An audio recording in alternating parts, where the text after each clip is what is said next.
because we were arguing a lot. Did you have any indication that she was leaving you? Yes. So while she was away for that 1 week, Yes. her car was stolen. Yes. This is Judy Justice. Erin Dean is suing her ex-husband, Dennis Dean, for an unpaid car loan and negligence. Court come to order. All rise. Have a seat, please. Hello, Judge. Case 3122, Dean versus Dean. Thank you. You're welcome. Ms. Dean, it is your claim that the defendant owes you for a car that was stolen as a result of his negligence. That's correct, Your Honor. Okay, so let's start with, you and Mr. Dean were married for the first time in what month and year? July of 2013. You and Mr. Dean were then divorced. That is correct, Your Honor. In what year? December 12th, 2019. You and Mr. Dean were remarried. This is correct. What month and year? October 1st, 2022. And you separated again, and that marriage was annulled in what year? August in 2023. Now, you purchased a car. Correct. In what month and year? October of 2019. While you were married. We were separated at the time. We were not living together. But you were married. Correct. So this automobile was purchased during the course of your first marriage. That is correct. Do you have a copy of your divorce decree? Yes, I do. And does that divorce decree award you the automobile? Yes, Your Honor, it does. I'd like to take a look at it.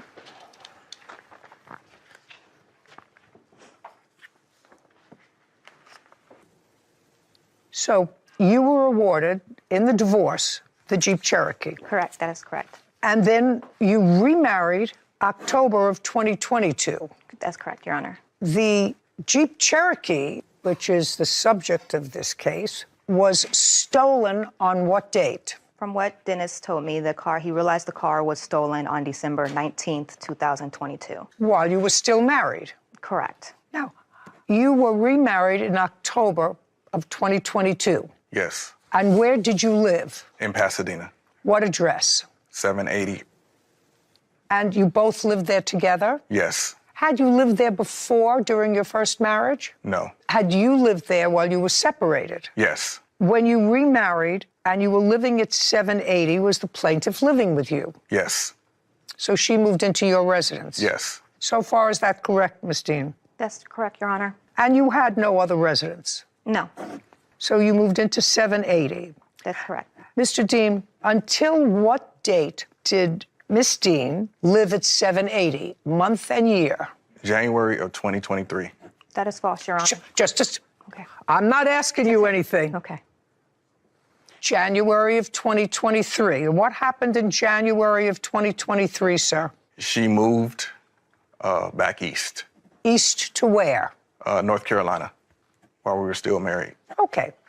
The car was stolen in December. Yes, December 14th. December 14th, so several weeks before she left. Yes. Tell me the circumstances surrounding the car being stolen. First, she was going back east. Yes. And she asked you to take her to the airport? Yes. Just a second.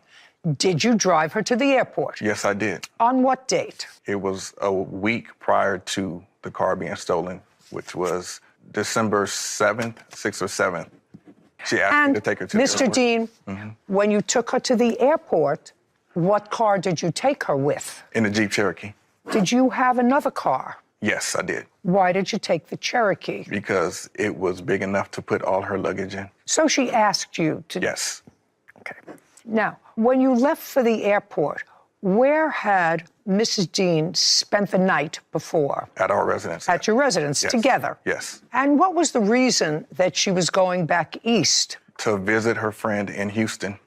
Before she went to visit her friend, and you were living together as a married couple. Yes. Had she given you, or did you have any indication that she was leaving you? Yes. Tell me about that.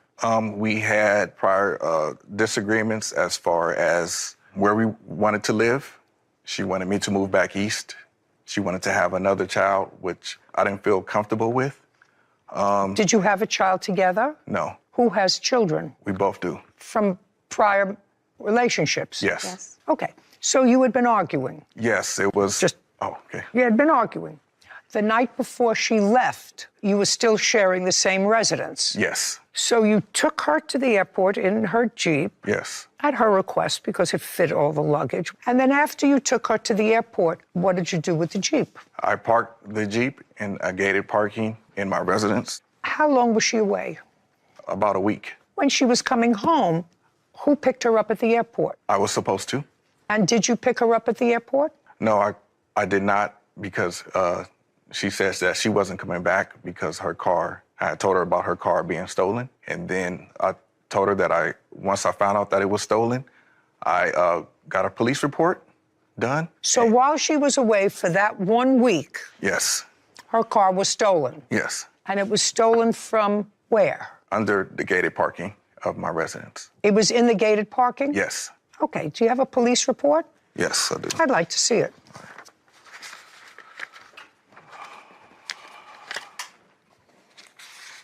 Here it is. Police report.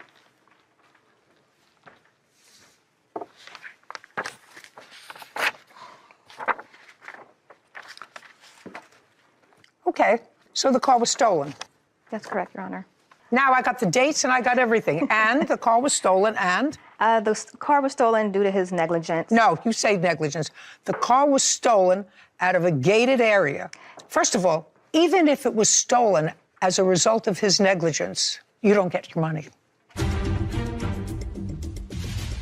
Dean claims her ex-husband, Dennis Dean, is responsible for car payments after the vehicle was stolen due to his negligence. Let me ask you this question. I'm going to maybe phrase it differently. My husband is trying to be helpful, and there's a leak in the faucet in our kitchen that has just been redone. Mm-hmm. And I said, well, I have to call somebody to fix this little leak. It's dripping, and I don't want it to get any worse. And my husband said, you don't have to call anybody. I have my toolkit right here. I'm going to fix it. He's a lawyer. He doesn't know about plumbing. But he goes under the sink and he jiggles and jaggles and turns things, and there's a flood. And it not only floods out the kitchen, but it floods the apartment below. And I say, get out. I don't want to know you anymore. You're always doing things like this. You think my husband's responsible if the house is in my name? Get out of here. Can I explain my situation and what happened, Your Honor, please? You can. So now you have about 2 minutes to tell me your theory of the case. When he did take me to the place, I did tell Not the place, to the airport. To the airport. I did tell him not to move my vehicle, not to drive my vehicle. He moved my vehicle because he has an unregistered vehicle that is in the previous divorce decree. And he uses that vehicle, he switches out his infinity plates to drive that vehicle to and from work. I told him not to move my vehicle because I know he likes to move that car, so he told the police officers who rides back and forth the street doesn't see it. That's not true. And when he moved my vehicle, he left the keys inside my car. My car cannot start without a push start. So he took out the garage opener, and the reason why is because they were doing maintenance work at his apartment complex at the time where the gate was left open overnight. That's how my car got stolen, because the lady who did take my car, she had access to easily get inside of it, and the keys were inside my vehicle to where she was able to steal it. Think about my husband, who I'm fighting with all the time, fixing the sink and causing a flood in an apartment or a house that is mine. I can't sue him. But it sounds to me, from what you tell me, that you knew he had been playing around with license plates while you were still together. That's what you just told me. That's what he does. No, that's not true. Listen to me, sir. It may not be true, but that's what you just told me. It's in text messages, so that's true. That's what you just told me. That's correct, Your Honor. Okay. You have no case against him. It's unfortunate that your car was stolen and it was found, I understand. Yes, but it was found totaled. Total, yeah. Well, that's not his fault. Case is dismissed. We're done. This court is adjourned. I told him not to drive it, not to move my car, because I know that's what he did. He did it anyways. My car got stolen. I didn't leave the key in the car. Actually, I had put it in my bag and took it upstairs, but she just went with that because that's all she had on. I just hope that I never have to see him again. I just want peace and just to be left alone and get back to my regular life. Can you imagine how the courts would be flooded with lawsuits? if married people could sue each other for negligence? Be more backed up than it is right now? Oh, it would put a complete stop to the justice system. Yeah. Anyway, I don't even think that in this case he was negligent. I mean, there was debate as to whether or not he left the keys in the car. That can be viewed as a little bit negligent.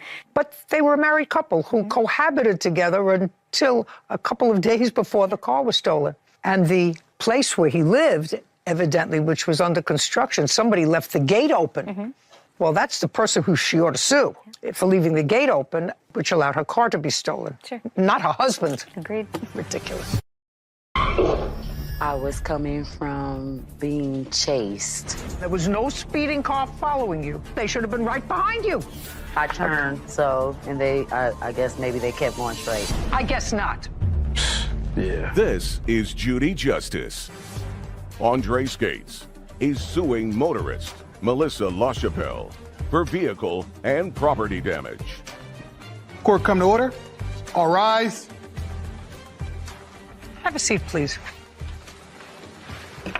Judge, case 3132, Skates versus LaChapelle. Thank you. You're welcome. Miss LaChapelle, I'm going to start with you because this case is relatively simple. You hit his parked car and moved it from the street where it was by virtue of the force of the hit onto somebody else's lawn. Yes, ma'am. And the date that you did that was May 1st of last year. What time of the day? I believe it was in the afternoon. What do you mean you believe it was in the afternoon? How many times have you hit a parked car? My first Well, then I would know accident. what time it was. Approximately what time was it on May 1st? Around 2, 3 o'clock. In the afternoon. Yes. Where were you coming from?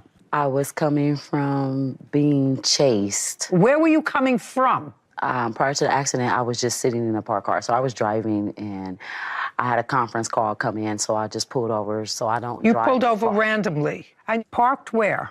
On Florence and Western. How far is that from where you hit his parked car? Maybe about a couple of miles. Did it take you 5 minutes to get there? 10 minutes to get there? How long were you traveling? 15 minutes. So you were driving for 15 minutes from the time your car was parked until you got to where you hit his car. Yes, ma'am. And what kind of car were you driving? A Dodge Journey. Was it your car? Yes, ma'am. Was it totaled as a result of this accident? Yes, ma'am. Okay, now you're going to tell me the story that you're going to tell me about the circumstances surrounding your hitting his parked car. Well, on September 16th of 2022, I had a hair appointment. I showed up at my hairdresser, and there was no show, no call. So moving forward, I set an appointment with another young lady in the salon, and I got my hair done. And so when I reached to make the payment to pay her, I came across being scammed. So I explained to Came her, across being, scam, like someone hacked my bank account for the funds. okay, and you have proof of that from your bank.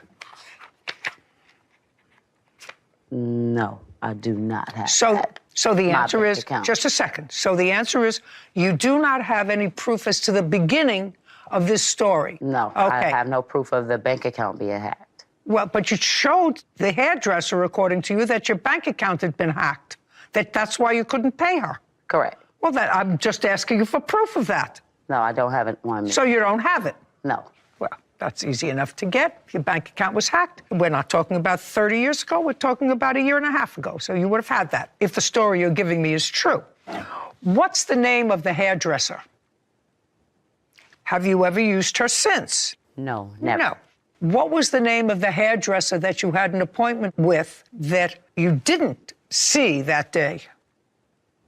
Have you seen her since? Not since the incident of wrecking his car. I seen her on that day. So you haven't seen either the person you were supposed to see or the person you stiffed in September of 2022, No. right? And then, allegedly, on the day of this incident, you saw one of them? Yes. Yes, as you were sitting in a parked car where you had randomly pulled over to make a conference call. I'm just following the story. And then what you said in your answer was these people started to chase you. They started to vandalize and attack me in my car first. So you took off. Yes. Now, you had been on a conference call. Did you stop the conference call? I just a second. dropped the phone. The answer is you stopped the conference call. Yes. But you still had your phone. Yes. And somebody was chasing you, according to you, for 15 minutes in your car where you were with your phone. Just want to know that. Yes, ma'am. Someone was chasing you. Yes, ma'am. It's a lot of baloney. Okay, so you hit his parked car. And this was a 1981 Oldsmobile Cutlass, is that right? Yes. That you had been working on, restoring. Now, when had you purchased it? I purchased it in, when did I purchase that? It was Just a second, the questions get harder. When had you purchased it? A month before, a week before, a year before? 2.5 years ago. When you purchased the car, who did you purchase it from? I don't have his last name, but I have it in my phone. But his name was Jose, and he was from San Diego, and that's where I purchased it from. And how much did you pay him for the car? I paid him $10,000 for it. And you also have proof of that? Yes. I'd like to see it. Well, I don't have proof of it. I don't think I brought the bill of sale with me, though. That sucks. I know you needed that. Do I got the bill of sale? No, I don't have the bill of sale. Hold on. Let me see what's in my phone from that date. Where'd it go? Yes or no, sir? That's a very easy thing. Don't waste my time here if you don't have a bill of sale in your phone. I don't have it in my phone. But Okay, very good. And you don't have it there. Okay. Andre Skates claims motorist Melissa LaChapelle owes for damages after Melissa struck his classic Oldsmobile Cutlass. Melissa says she was fleeing from a dangerous situation. Now, you say that you were notified that your car was hit. You were either on your way to or from work. What kind of work do you do? Security. And you left your house. I assume it's a private house. Do you rent or do you own? I rent How much do you pay in rent? $1,000 To whom? to the landlord. How do you pay him? I pay him through Cash App. And you were driving to work. Is that right? Yes. Okay. What kind of car do you have? 2008 Jeep Grand Cherokee SRT. Do you have a note on the car or do you owe it free and clear? Yes, I do have a note on it. And you pay for your car payment from a bank account, right? Yes. I'd like to see your bank account where you paid $10,000 for this car. Oh, you'd like to see it? Oh. Oh, yeah, I want to see that. Because I assume if I said, could I see a check for the $10,000, you don't have a check. No, because I No, pay cash. just a second. Well, you don't carry $10,000 in cash because you can transfer the cash just like you do for your landlord. Yes, right? yes. And you don't want to carry for that your much. car payment. So that's the way your generation, not mine, but your generation pay things. They walk over to a machine and they go like this with their phone, and it's paid. So you pay your other bills that way, sir. So you don't walk around with cash. I want to see where you had $10,000 in the bank 2 years ago. I know you're going to ask me that. Okay. You want to see a photo? Yeah. Okay, Automotive Classics. So tell me how much this is. Oldsmobile Cutlass. Okay. So they range. There's some that are very expensive, like $28,000 that I've seen that are fully restored. And then there are some, like this one was $22,000. But then there's This some, is the 81, yeah. Yeah, but then there are some that were not restored that I saw for about $8,000 or $9,000. Not restored. Yeah. Okay, great. Thank you. Riley's looking. You have a copy of the police report? No, we didn't have a police report because no one was injured. That's not why you don't have a police report on that kind of an accident. Could have killed somebody. Yeah. Okay, Mr. Skates, let's go. Do you have it or do you not have it? Yeah, I'm pretty sure I have it. It was 2 years ago, so I got to go all the way back. Well, you should have had it with you. You're suing her for $10,000. So all I want to see is how much you paid for the car. You say you paid $10,000. Yeah, I know. You don't have a bill of sale. I just want to see where you had $10,000 in the bank and then it was paid out to Jose. You do understand, Mr. Skates, that that would be on you. You have a whole bunch of papers there. You do not have a bill of sale on the car. You don't have any proof of what you paid for the car except your word that you paid $10,000 for it. It's very easy to go back and get those records. We're not talking about 30 years ago. No. I know. You got a whole lot of papers there that are irrelevant. And your insurance company, according to you, valued the car at $3,500 and paid you because you did have insurance on it. Yes. So all I want to see is what you paid for it. No, I'm trying to...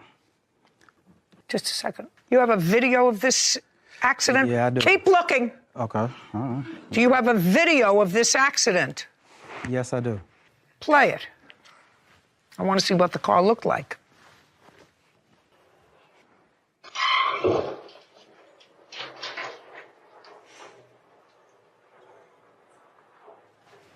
Play it one more time.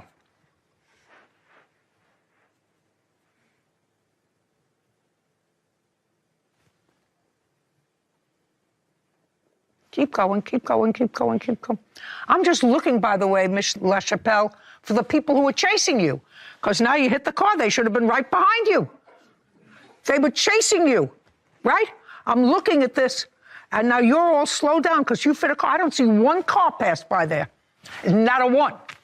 Correct. Yes, correct. Of course, it's correct. I turned, and they, I guess maybe they kept going straight. And then that's when I had the accident. I guess not. Okay. Mr. Skates, I want to tell you, your exercise in exploring your phone to find proof that you paid $10,000 for this car is going nowhere. Got it? Yes. Now, you insured the car, correct? This old car, because it was going to have value once you restored it. Yes. Now, restored, the average price is about $10,000. That's what Sarah tells me, correct? It ranges, but I could find a couple if you want. No, it ranges 9, 10, 11. It can go anywhere around that amount, but that's fully restored, right? Well, restored means like when that's mint condition. Like, 'cause when it's in mint condition, that's how much it would go for, like 9 or 10,000. But the features that were on the car were extra couple little features that people like on those cars, which is the stick in the floor and the T-top features that are on there. That people I have like on no idea, sir. Show me what the car looked like before she hit it. There we go, right here. This is the one with the rims. Here goes one. Where's the other one at?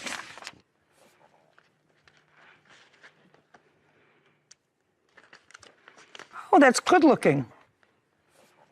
Now, when you bought the car, sir, was it running? Were you able to drive it back from Jose's? No, I had to get it towed. So when you bought it, it was not running. No. So you didn't pay $10,000 for it. Yes, I did. Yeah, I don't believe that, sir.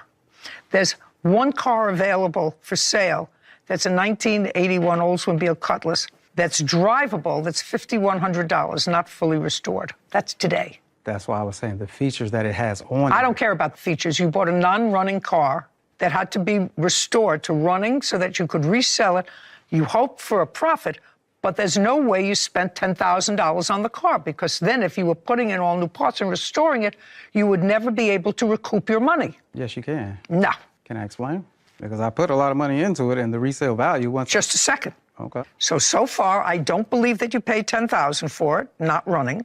Now you're going to show me what you put into the car. Okay. You see, if you told me the truth, sir, and if the insurance company only paid you $3,500, I would have paid you what the value of a non-running car would be, plus everything that you put into it, less the $3,500 that the insurance company paid you for it. So if you have everything that you put into it, the only thing you don't have is what you paid for it. Am I correct? Yes, you're correct on that part. Okay, so now let me see what you put into it. Oh. Trey Skates has accused motorist Melissa LaChapelle of crashing into his classic Oldsmobile Cutlass. Melissa claims she was being chased by another vehicle. Now, all of your receipts for the car parts that you purchased total $9,393. Less the $3,500 that you were paid by your insurance leaves just for the parts alone $5,893. Even if you paid $5,000 for the car, you're at $10,000. Do you understand?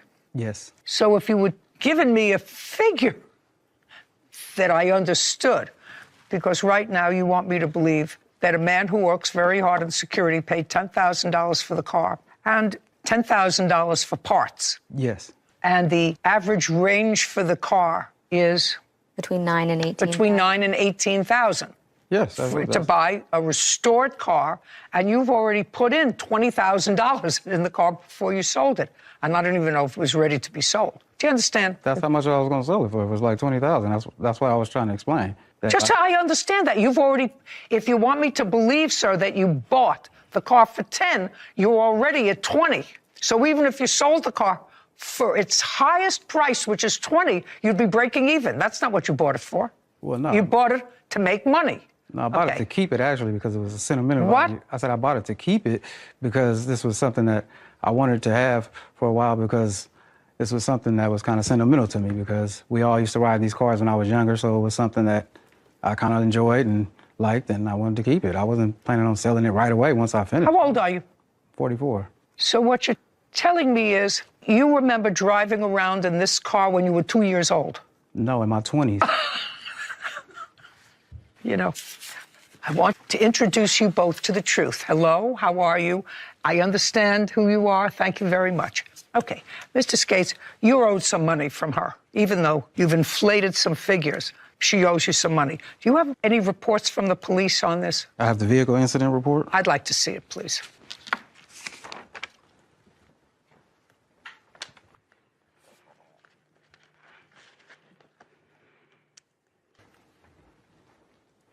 Can I see just the proof from your insurance company, please, of what they paid you out on the car? And her insurance paid you, is that right? No. Was your insurance? Oh, you said my insurance? Yeah, my insurance paid me, not her. Why didn't you? Hey, Her insurance paid me. put your phone down. Oh, I have it on my email. Why didn't your insurance pay him out? I didn't have insurance. I was switching my insurance policy to a new company. Oh, And I got so into just an a second. accident.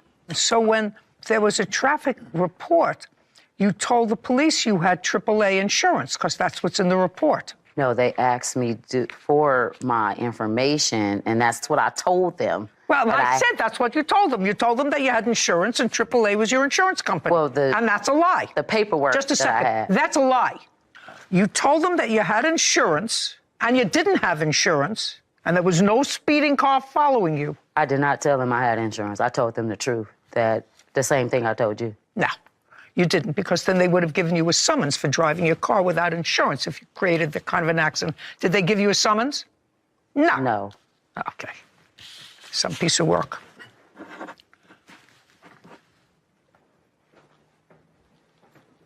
So your policy limit was $3,500. Is that Yes. Is that correct? Mm-hmm. Okay. Where is the car now? The car? It's not an answer. Where is the car now? In front of my yard. Okay, so you have it. Yes. And this incident took place on May the 1st. Yes. Why is it still at your house? Because I plan on getting another one and rebuilding it. So you plan on using it? Well, I plan on using it for parts because I can't do anything else with it. Or you plan on using it for parts, whatever it is. Do you have a photograph of it? Yes, I now, do. I'd like to take a look at it. There's a couple more.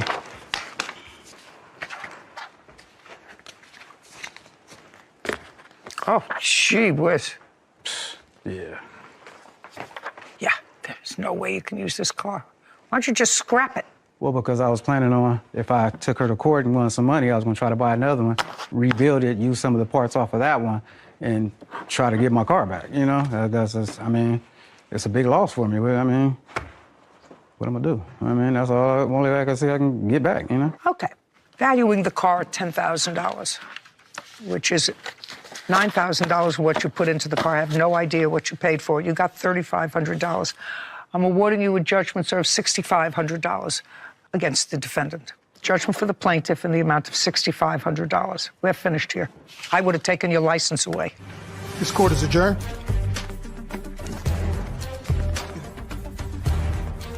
Because I was running from someone chasing me for my life. It was self-defense. That she was being chased by some girls, that they stole some hair or something like that. And I was like, well, where are they? We didn't see anybody there. If they were chasing you, why didn't they stop and come and get you? Why didn't you crash? Because that was their time to get you if they were going to get you. Because the person was not turned down the street as me, so it is what it is. But then she mentioned it to the judge, but didn't mention it to the police. And she said it to me because I was wondering why you were going so fast down a narrow street with a bump on it. And that's what she said, that some girls were chasing her over some hair. I am still driving, but not that vehicle. It's total. It's time to get a new one. You know, common sense is a great indicator of truth. And I think that if the defendant's story was true, that she was being chased and harassed by these two hairdressers, you have your phone in your car. You laid it out perfectly, that you make a quick 911. You call them and you say, oh my God, these crazy people are chasing me. or none of it ever happened. Or when you finally cause an accident like that and your car is severely damaged, and there's nobody chasing you. Yeah. You stop to wait for the police, and when the police finally come, because she was looking to boot out of there, you say, these women were chasing me. I know who they were. Yeah. You would create a police report. Yep. Just a whole lot of who shot John. It's unbelievable to me that people can make up interesting stories. In 2022, she had one hairdresser appointment. She had Very another- intricate. Very, very intricate. Nobody has any proof. Yeah. They never do. Sometimes they do, but not in fishtails like this. So you moved in with your aunt and uncle, I was told that I was using them. and it was a heated argument. I had to contact the police to get my things. That is not true.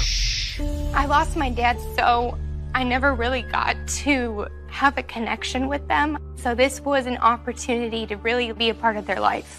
This is Judy Justice. Kaylee Kovleski is suing her aunt, Brenda LaFountain, for personal belongings after moving out of Brenda's house. Court come to order. All rise. Have a seat, please. Case number 3024, Lukoski versus Fountain. Thank you. You're welcome. You were in the military? Yes, ma'am. And when did you get out of the military? December 14th, ma'am. December 14th of 2022? Yes, ma'am. At that time, you had no job, you had no place to live, and the defendant is your aunt. Yes, ma'am. I assume you called her and asked her if you could live with her? No, ma'am. My mom refused to pick me up from the Appleton airport. And? My aunt, Brenda, was the only option at the time. Just that a second. was My open. question to you is, she would have to know that you needed a place to live. The question is designed to elicit an answer. Did you call her or did she call you? I called my mom, and my mother called my Aunt Kelly, which is Brenda's sister, and worked it out with Brenda that I would stay with her. I didn't ask you about staying with. When did you first have a conversation with your aunt? The day she picked me up from the What airport. date? December 15th. She picked you up from the airport. Had you had any conversation with her prior to her getting to the airport? How you would be arriving, what time, where to pick you up, where you would meet? Did you have any conversation either by text or on the phone? No, ma'am, I did not have a cell phone. So you had no conversation with her? No, ma'am. Okay. December 15th, she picked you up, got into the car, and? We went back to her house with my Aunt Kelly and Brenda, and I moved there. Well, tell me how that happened. You're a big girl. Tell me how that happened. Yes, ma'am. I got back from the airport. They picked me up. We went back to her house. We figured everything out. Not figured everything out.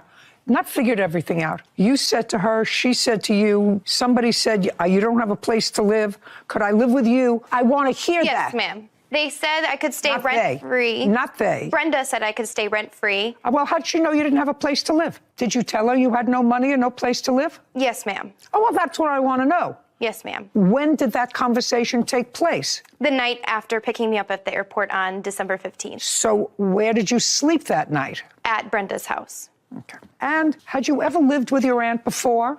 No, ma'am. So you moved in with your aunt and uncle, and they agreed that you could stay there until you got on your feet. Yes, ma'am. Now, there's nothing wrong with you, right? No, ma'am. What city and state do you live in? I live in New Holstein, Wisconsin. Okay. And so you moved in December. Lots of temporary jobs around Christmas. Did you get a job? Yes, ma'am. What were you doing? I was putting together molds for bird seed. How much were you paid? I was paid around $17 an hour. How long did that job last? 2 months, ma'am. From January to February? Yes, ma'am. Did you pay any expenses to your aunt and uncle while you were working in January and February? No, ma'am. What date did you move out? March 20th, ma'am. Where were you working in March? I was a guest service member. I would tend to customers as in like a cashier and how much were you making there? $16.50, ma'am. How much money did you put away during this period of time, January, February, and March, where you were working and not paying any rent? I had about $500 in my bank. I did get in a really bad car accident, and in that time period, so... Which time period? I got into a car accident in late February. Whose car? My car. When did you buy a car? This was before boot camp, ma'am. So you had a car. You had to get the car from someplace. Where did you leave the car when you went into the armed services? Stevens Point, Wisconsin, where I was born. At whose house? My friend that I was staying with before boot camp. So you were in a car accident sometime in February. Yes, ma'am. And so no payments to your aunt in January, February, or March. And tell me about when they asked you to leave. It was an argument. I calmly sat down and I was told that I was, quote unquote, a burden and using them. And it was a very heated argument on that I do nothing around the house while, I was living there. And I refused to put up with that because I did do a fair share amount while they were using my information to get heat assistance and food stamps. And so it's not like I didn't provide them any help. They had help through the state. Well, that's not you helping them. No, ma'am. Right. That has nothing to do with you. So you left. Yes. And it was a heated argument. And that argument took place on what date? That argument took place, if I remember correctly, on March 18th. And you left March 20th. Yes, ma'am. So on March 20th, you decided to leave. Yes. Great. And you packed all your stuff. No, ma'am. Well, you should have, because that's what this case is about. You should have. If you decided to leave on March 18th after living with your aunt and uncle on their dime for 3 months, and you decided to leave after a heated argument, according to you, on March 18th, you should have packed all your underwear and left, not leave a few things with tags on it. Yes, ma'am. You should say to your aunt and your uncle, thank you very much for taking care of me for 3 months, not sue them. I never got to really know my aunt that much, so I wanted to have space after the argument to try to, decompress because I don't do well with What do you mean? Just a second. What do you mean you don't know your aunt too well? I lost my dad, so I never really got to have a connection with them. I lived in Stevens Point with my mom, and so this was an opportunity to really live with my aunt and be a part of their life. Okay, I'm not going to get into your history because I see that you're getting too emotional. That's not going to happen. What I'm suggesting to you is, especially if it's someone that you don't have a connection with, who did you a kindness and it unfortunately didn't work out. Your response to that is not suing them for some alleged underwear that you left behind when you had time to pack all your stuff. Did you still have a car or was it totaled in the February accident? I did not have a car anymore. Okay, so who picked you up from your aunt and uncle's house? My best friend, Emily, did. Okay. It was March 18th. I slept over for 2 days and made the final decision to move out on the 20th. I have the text messages here. So you slept at your friend's house March 18th and March 19th. Yes, ma'am. And you brought clothes with you. Yes, ma'am, a week's worth. And March 20th, you decided to move out completely. Yes, ma'am. Good. And you went back to the house? Yes, and all the doors were locked. That is not true. Shh. Did you ultimately go into the house? No, ma'am. You never went back into the house after March 18th? No, ma'am. Well, then what did you go there for on March 20th? I had to contact the police to get my things, which they packed up. They refused to let me in the house. And then I went back into the house March 20th to pick up my belongings that were set outside. Okay, well, that's fine. You took the important stuff with you because you were going for a week, so anything valuable you took with you. Okay, let's get to your counterclaim. Your counterclaim is you claim that your niece damaged the house while she was living there. Yes, Your Honor. Show me. Show me. I have many pictures and an estimate for the damages of the... You sure about this? You sure about you want me to see this? Yes, please. Okay, good. Kaylee Kovleski claims her aunt, Brenda LaFountain, is wrongfully keeping her belongings. Brenda is countersuing Kaylee for property damage. Okay, what I see here is a mess. I don't know what this is. What is this? That is a burn from a candle on top of a new dresser. Of a dresser. Nightstand.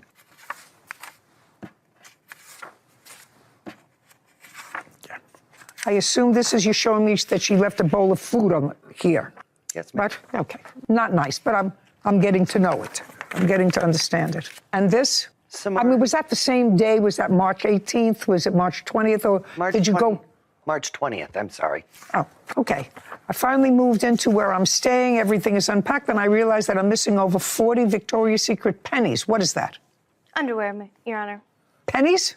Panties. And that I don't have 90% of my regular underwear, so I will be over tomorrow to grab those. Yes. That was on April 9th. I have the text messages second. before that. I don't care about the text messages before that. You moved out on March 20th, and you're sending her something on April 9th that you finally unpacked and you realize you're missing underwear. Yes, because they packed up my stuff on March 20th, Your Honor. Yeah, and this was April 9th. I realized that I was missing my stuff.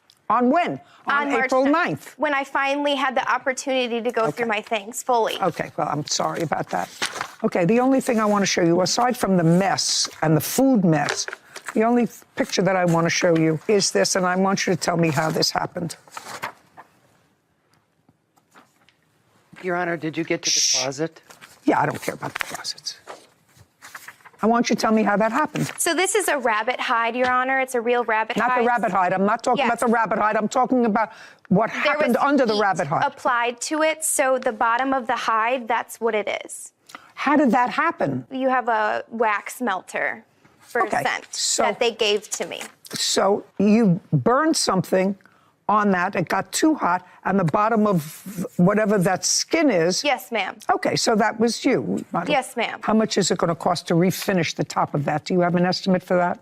No, ma'am, I do not. Okay, that's too bad. Your claim is dismissed. You should say thank you to your aunt and uncle, and you left the house pretty messy when you left there. Yes, ma'am. Okay, we're done. This court is adjourned.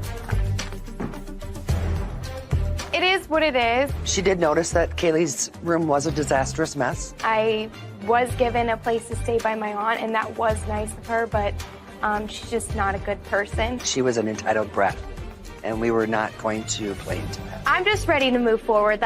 Yeah. I wish her the best in her endeavors. I knew there had to be more to the story there when the plaintiff said, first, right off the bat, that her mother refused to pick her up from boot camp.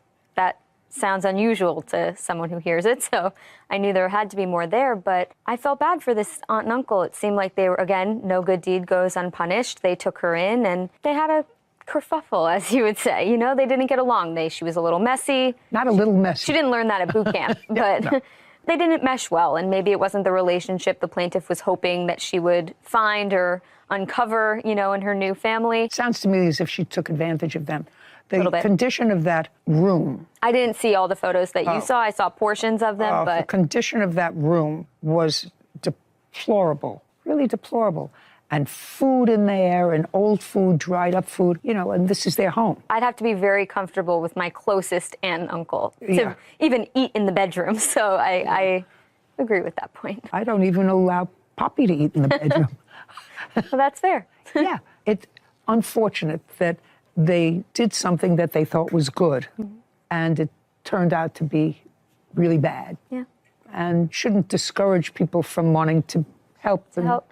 But gratitude is a good word. Yeah. Suing is not. They're complaining that they got some T-shirts, but you didn't send them half of the ones that they ordered. There were a lot of changing designs that took up our time, that took up our money, that we didn't charge him for. That is not our fault. We don't make the design. I don't know if that makes sense. That sounds like a yada, yada, yada. This is Judy Justice. Bailiff Cassandra Britt is standing in for Bailiff Kevin Roscoe, and Law Clerk Alexi Mincer is sitting in for Law Clerk Sarah Rose. Isaiah Kamchan and Brandon Uloa are suing their former supplier, Manuel Garcia, for the cost of a T-shirt order. Order in the court. All rise. Have a seat, please. Case number 3072, Kamchan Ulola versus Garcia. Thank you. Who is Mr. Kamchan? You were starting up a business, T-shirt business. Correct. The defendant was also in business. He makes shirts. I assume you were having them made to sell them either online or at events. Correct. You don't have a store, is that right? Online store. Online. What's the name of your company? Risen Athletics. Reason? Risen. Risen. Spell it. RIZIN space athletics. And where are they incorporated? Ceres, California. In the state of California. In the state of California. And it's a corporation. You have a license. You've incorporated it. Correct. Here. There's a website, about 9 items of clothing. May I see it, please? Sure.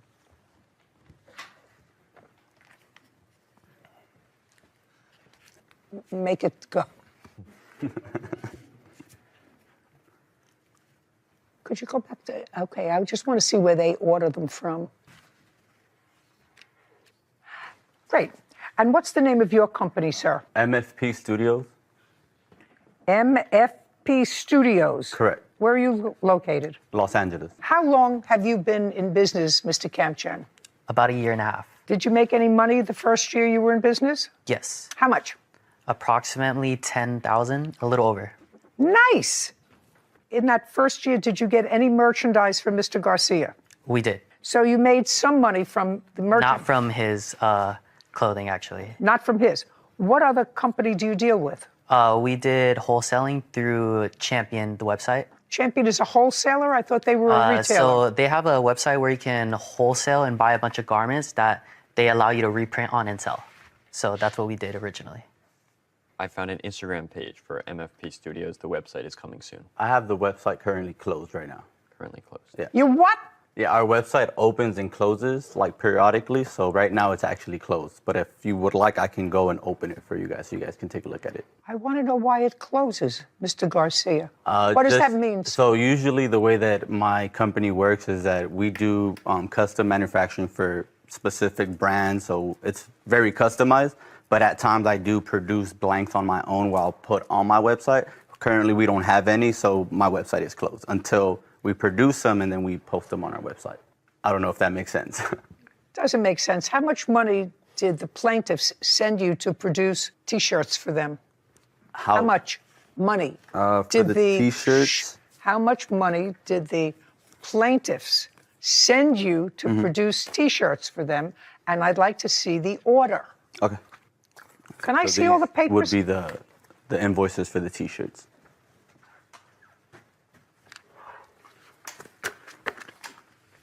Thank you. Did they pay all of these invoices? Yes. Lex, would you add up these invoices for me, please? How many T-shirts were they supposed to have? Total should have been approximately 320. Is that correct? That's correct. That's correct. How many did they receive? That's what this case is about. Correct. They should have received at least 180. So about half. Correct. It's not true. Just a second. Okay. And you got paid. Correct. Well, at least for that number of shirts, they get their money back, right? State that Duh. again?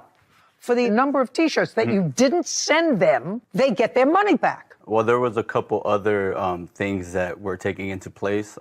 So that's Like kind of what? the issue. So there was a lot of changes that were being made. Hold on a second. Lexi. 7996. 7996 is the total of all those invoices. Great. All I'm saying to you, Mr. Garcia, this is the case that we hear about. They're complaining that they got some T-shirts, but they were not what they ordered. You acknowledge that they didn't get half the T-shirts at all, and you didn't make them, and your website is now offline. Well, that happens like every... I don't care. Yeah, okay. I don't care. I don't know any other company that takes their website offline. I mean, I don't understand that. I could give you a list of a couple. I don't want you to give me a list of any. I want you to tell me why they're not entitled to at least half their money back. So like I was stating, there was a bunch of other changes. So them not being happy with the garments that they received, that at the end of the day, I can't control. That is what they've ordered. I sent them pictures. I'm talking about the ones that they didn't receive, sir, not the ones that they did. Okay. They were not happy, which they will tell me about the half that they received. You acknowledge that you didn't send them half of the ones that they ordered. Correct. Well, why should they pay for those? That's what I'm asking you to answer. Yeah, and that's kind of what I'm trying to explain. So try to explain it to me so that Alexi understands it. He's much smarter than I am. So when it comes down to custom manufacturing, there's a lot of other components that come into place. There were a lot of changing designs. There was a lot of remaking of screens for us to get the design onto the T-shirt that we had to do, that took up our time, that took up our money, that we didn't charge him for. So that's kind of where everything in terms of like the money goes to, is what we're saying. It's like, okay, if you're going to be making all these changes and then you're not happy with it, if you can see, I have pictures of me sending them a print of the T-shirt and them saying, oh, the print looks different. At the end of the day, we don't work on the designs. We don't change their designs. Whatever they send us is what we put on the T-shirt. If it doesn't come right on the T-shirt, that is not our fault. We don't make the design. That sounds like a yada, yada, yada. Isaiah Kamchan, and Brandon Ulloa claim their former supplier, Manuel Garcia, did not properly fulfill their T-shirt order and owes them a refund. Let me see if I can give you the Reader's Digest of what he was saying and tell me if that's what you understood. Would you do that for me? They ordered 320 T-shirts. For all intents and purposes, and because of our easy math, he sent them half. They paid for 320. What he's saying is because they kept making changes, they spent more time on the half that they got, so they didn't feel that they had to send them the other half. Is that what you're getting? Yes. That's a duh. Do you understand? That's a duh. You know, I'm trying to think of an analogous situation for you. I'm a dentist's daughter, and I know that sometimes in my father's business, somebody would come in and he'd look at a tooth and he'd say, you know what? It's a simple filling, you know, and I'm going to charge so much. And then he started to work. Patient said, okay, you know, that's a reasonable figure, and he started to work. And all of a sudden he found, well, there was a little something else in there that he really had to do in order to do what he said he could do for $20. Mm-hmm. And so it took him more time. You think he charged the patient for that? No, he didn't. So you at least owe them half of what they sent you. They sent you $8,000. Let's make it nice and easy because I'm an easy girl. And you didn't send them half the T-shirts. Mm-hmm. Now we're going to talk about the T-shirts that you did send them. Because are we finished with the ones that you didn't? Yep. Yep. Now we're going to go to the ones that they did send, and you have to show me why they were unsatisfactory. Pick it up. Perfect. So this is the sample that we received from him. So like the way samples work is he'll send us the clothing, we'll A-OK it. So we A-OK this. This is a large, by the way. Everything's perfect, everything's great. Okay, good. So let me show you the XL and the small. So this right here I'm holding is an XL. The difference. You want to see another thing? Smaller. This is what I'm holding is a small. We ordered 4 small sizes: small, medium, large, and XL. Hold on, can I see the smalls? Yeah. Can I see? Still sorry. Here you go. No.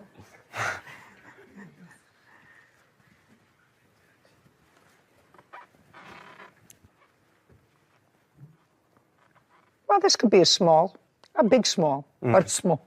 Can I see the extra small, please? Extra large. Extra large? Yeah. Yeah. Same as X size. They're the same size. The small and the extra large, if you hold them up together, they're exactly the same size. Lexi, hold these up together, would you please? Let me see. He said they're the same size. I don't think so. Could I? One certainly looked bigger to me, but not a small and an extra large.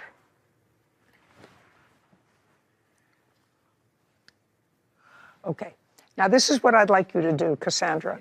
I want you to send these over to the defendant, and I'd like him to explain to me why these are the same size. One is labeled small, one is labeled extra large. This has nothing to do with a change of design.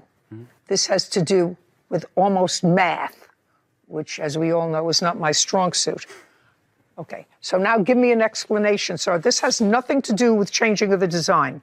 That has to do with 2 T-shirts that are exactly the same. One says small, one says extra large. Explain it. This is a very simple fix, so there was just an issue with the tag in the labeling. Just a second. That's what you sent them. Yeah, that's Just exactly my explanation. No, well, this is for the actual garment. What I was referring to was the print on the design. No, I'm talking about the actual garment. Did you send that to them? I did send Just a second. You sent that to them with the label that was mislabeled. Correct. Okay. How many of the mislabeled T-shirts did you send them? It's a very common mistake in manufacturing. I'm not sure. They didn't give me a number of how many were messed up. How many? Exactly 73. You see, what the problem, Mr. Garcia, is they can't sell those online because if somebody calls and orders a small and they send them a small, it's an extra large. Or if somebody calls and orders an extra large and they get it and it's got a small. And that could be easily fixed by just changing Who the tag. cares? Yeah. You know, my face can be easily fixed. both. Not so easily anymore. These are all just fixed. Yeah. I mean, they can all be fixed. Yeah. When it happens, it doesn't always like have to be sent out. Yada, yada, yada, yada, yada. Okay, so half you didn't send them, and 73 you sent them wrong. Of the other half, 73 you sent them Labeled wrong. Correct. You sent them wrong that they can't resell as you sent them online. I mean, they could send them to a pop-up store and sell them for nothing. Or And say, you know, you try it on and see whether it fits you, but you can't sell them online. Otherwise, their business would be destroyed. Okay, what about the rest? Now we're finished with the sizes. He has claimed to sent us over 180 shirts. That's incorrect. He sent us 123 exactly. You have any proof that you sent them 180 shirts? I had them in text messages, but I don't have that phone. But I mean, I'm sure that Everybody that has no case has no phone. I mean, I have Mr. Garcia, everybody have that proof that has I no sent them proof, pictures, yes, I have everyone photos. then show it to me that you sent them 180 shirts. Well, I don't have all 180 in the picture. I mean, I don't know if you'll be able to count them, but You want me to count them? You're in necessarily. business. Mr. Garcia. you want to show her? No, you're in business, sir. That's not the way you run a business. 120 they sent, and of the 120, how many were you able to sell? Out of the 120. Just a second. And out of the 120, does that include the 73 that were wrong size? Yeah. Yeah. Oh, that includes. So the we're 70 left with only 50 that weren't labeled incorrectly. How many shirts did he send you that you were able to sell 0. We sold none of his shirts. because they were mislabeled or you didn't Mislabeled get or them? misprinted and didn't get them. Great. Do you have any text messages between the two of you? So many. Anything in specific?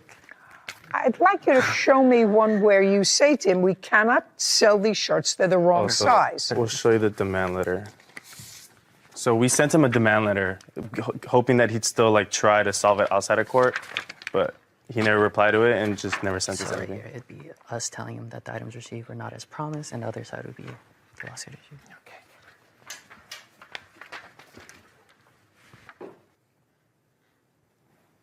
You say in this demand letter that you are requesting, first of all, he doesn't communicate with you when you send him information back and forth. So you say, sir, since you do not wish to communicate us, here's an official demand letter. Yes. You say that you paid him $15,986. Correct. Correct. Well, that's not what your lawsuit is here. Isaiah Kamchan and Brandon Uloa have accused their former supplier, Manuel Garcia, of owing them a refund after sending the wrong T-shirts. Okay, did he send you any T-shirts? No T-shirts. So how much did you pay him? All in all, minus the setup fees that we're also suing for, it is exactly. No. Oh, sorry. I want to know where the $15,986 comes from. So in this order, we did order 320 pairs of shirts, but we also ordered 240 pairs of shorts that we're not suing for. Why? He fulfilled that. He fulfilled the short section. He filled the short Yeah, section. fulfilled the shorts. Is that what's on your website for sale? Yes. Yes. The shorts. The Correct. shorts. The shorts. So it's just the shirts, T-shirts. yeah. Shirts. So you did fulfill the order for the shorts. Correct. Do you have a pair of those shorts for me to see? I would just like to take a look at them. No. We did not because we weren't aware. We weren't suing for those. No, I understand that. Did he get the shorts with the same screening as on those, or are they different? Different screen. Different design. So different setup fees, different screens. We paid for that. We're not suing for that portion. We have Just invoices for them though. Can I see it? Yeah. Shorts.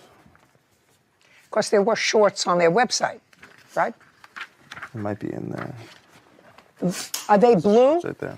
Blue, Yeah, they're red, blue, and black. red, and black. Blue, red, and black. And they just have a little design on Yeah, it. correct. These are Okay. all invoices, but if you want to show a specific. And they were shorts, okay. They're gonna. Yeah, they're here.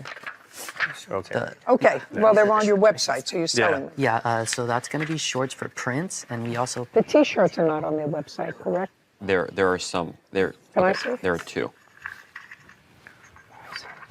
One T-shirt. Yeah, that's not it. One T-shirt down. And that's not it. Okay. So those are not on the website. And, Got it. And one other, but that's also. That's not it. That's certainly not those T-shirts, not the same screen. Something missing in there is the invoice for the shorts material. We are suing for the screens in that. That's the only reason that invoice is here, because he charged us for owning of screens and films that he told us we had to pay for that we owned and we never received as well. Screens and Yeah, so when... Tell me, explain that to me. So when making clothing, you pay for garments and then you have to pay for screens and film. So screens is like these big metal square frames and then you put a film. Did you pay for those? Yes. We did, which are in those invoices. The only invoice we're missing is our shorts. Did you receive those screens? Well, I made them, so yeah, I had them. Did you charge them? Yes, I did charge them for them. And where are they? Well, we don't turn in the screen, so so the way that screen printing works is that when you burn screen, you hold them for only 2 months. You don't store them for months and months on end. So after 2 months, if they're not being used, if we're not printing with them, we recycle them. Mm-hmm. The films is just a piece of paper that I do have handy. So he told us that we own them and we could receive them whenever we want them for future references. So that's why we had asked for the demand. So you destroy them? Correct. Okay. So there we get to the $9,000. Actually, $9,100. Are you, Mr. Garcia, is your company incorporated in California? I forgot the answer to that question. Is not an answer. No, I mean, I'm self-employed. You're self-employed. You have a company, you said. Yeah. Well, if you have a company, then you have to be incorporated. Well, I have like an LLC. Is that what you're referring to? Or an LLC. Do you have an LLC? I do have an LLC, yes. Do you have what's the name of it? MFP Studios. Do you find that registered in the state of California? Is it registered, sir? It shouldn't, yeah, but it probably won't be under that name. It would be under All Hills. Under what? All Hills. So a different name. I have the paperwork. I don't know. Doing business as MFP Studios. Why? That's just the way that I was set up. So when I got an LLC, it was through one of my business partners at first. So then he just gave me How many business partners do you have? I just have one. Who is Well, he's that? not even a business partner. He just gave me the LLC so I could use it. Great. Yeah. We're finished here. You haven't used his services. I can't say company. You haven't used his services since No. 2022. Correct. Okay. Got it. Judgment for the plaintiff for the amount of $9,100. We're finished. Thank you, Your Case Honor. is now Thank you. closed. Court is adjourned. She sided with them, and I just got to keep doing my business and just keep going, man. I like that she was able to see that he was clearly taking advantage of us, so I'm happy she saw the same thing we saw. It's just something that happens in this business. It happens more often than you think. Overseas, there's a bunch of cases. I don't know if she's familiar with the business, or I'm not sure. I know that it happens often. It was an easy fix. They could have still sold the shirts, but I just think they just didn't want to do it. Why would he bother sending these knowing we never agreed on it? If you've really been in the business, there's ways to do it where you can still sell it and make your money back to where you have a good relationship with your manufacturer. Never tried working with us. Like, he would barely even respond. Like, he actually stopped even communicating with me because I threatened to sue him once. So then he started communicating with him. But if, you come and you're just, I want a full refund, it's going to be very hard to even fix the issue versus just, it's more of a fix the issue thing than get everything done all over again. But we tried our best for a whole year. Nothing was happening. So that's when we're like, you know what? We can't let somebody walk all over us like this because it's our company. It's going to be detrimental if we wait even longer because it's past a year. So that's when we decided to sue him. The constant changes, they weren't comprehending with my time schedules in terms of how I did things, and it didn't work out. They're also a long distance client. My clients usually come into my warehouse. We're more hands-on, so I don't think it's a good fit. Definitely take baby steps, live and learn. You're gonna fall a little bit. It's just how you get back up. A big lesson learned, for sure. Rise to the occasion. That's what we always say. We'll be back better than ever. My biggest takeaway was the power of credibility. Those plaintiffs came in, they knew exactly how much they paid for each item, they knew exactly what they received, and they had receipts to back it up. And when you have your day in court, it's important you have your arms fully around your own case. Yeah. And it only made the defendant look that more implausible. Absolutely. He started sending me pictures of himself, asking me to send pictures of myself to him. And what did you say? I didn't say anything. Your response to him is, laugh out loud, I'm in bed. He says to you, really, that's hot. Did you try your new toy? I assume that that's not an erector set. This is Judy Justice. Diane Harris is suing her ex-boyfriend, Scott Corey, for breach of contract and harassment. All rise. Have a seat, please. Hello, Judge. Case 3104, Harris versus Corey. Thank you. You're welcome. Miss Harris, in what state do you live? Las Vegas, Nevada. How old are you? 33. Have kids? Yes, ma'am. A 2-year-old and a 7-year-old. And you're a single mom? Yes, ma'am. How do you know the defendant? I met him in Arizona through my father. Your father lives in Arizona? Yes, ma'am. So you were visiting him when? When you first met the When defendant? I first met him in June of 2023, sorry. You met him at your father's house? I want you to tell me how you met. I did. I met him at my father's house. The first conversation that we had. Just a second. How do you know her father? Her father was my neighbor, and that's how I met him, and we became friends really quickly. He was a nice gentleman. Are you still neighbors? No, I've moved since. Where did you move to? Back to my home state, Minnesota. When did you move to Minnesota? That would have been the end of October of 2023. Okay, so you met him through your father in June of 2023. Yes. And according to what I read, you became friends. Yes. That fair? No, that is not true. Okay. You tell me what happened when you met at her father's house. We met in August of 2023, the beginning, and we kind of fell in That love. sound right? No. August? No, it doesn't sound right. Okay. It was a month or two before that. Well, tell me about it. You meant a month or two before that at your father's house. You were visiting your father. Yes, in June. What did you do in Las Vegas? I'm an armed security guard. And you live alone with your 2 kids? Yes, ma'am. Okay. How did you get to Arizona? I drove. Whose car? At the time, it was a rental car, so I drive through Lyft, and they have an app where you can actually get a rental car through their services. So that was the vehicle I was using. So you didn't have a car of your own? No. So you met him in June. And what happened? We became friends. I started taking trips out to Arizona to see him. Okay, so that became more than just friends. You don't travel with 2 little children. Well, to visit somebody who was just your friend. So, just a second. Okay, sorry. It was just your friend. Yes. Okay. Where did you stay when you went to Arizona to visit him? My father's or hotel. Never stayed with him? No. Well, correction, I did one time. In what month did you stay with him? October. I'm asking you. September or October, the beginning and the ending of September and October. For how long? Just for one night. What you're suing Mr. Corey for is for $10,000 for breaching a contract to purchase a car for you and damages for you having to use other means of transportation. Now, that's what the case is all about.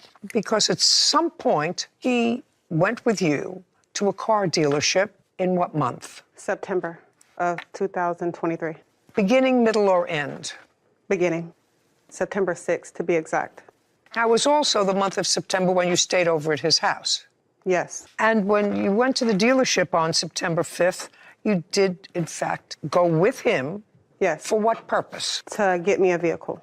Now, were you going to buy a vehicle? Did you have money to buy a vehicle on your own? I did. I had a down payment for a vehicle. The whole purpose of him trying to help me is so that I could try to get something lower in a down payment or lower in cost for a vehicle. So he decided to help me on that. Up until September 5th, had you ever been intimate with the defendant? No, ma'am. What about after you spent the night at his house? No. No. No, ma'am. Where did you sleep?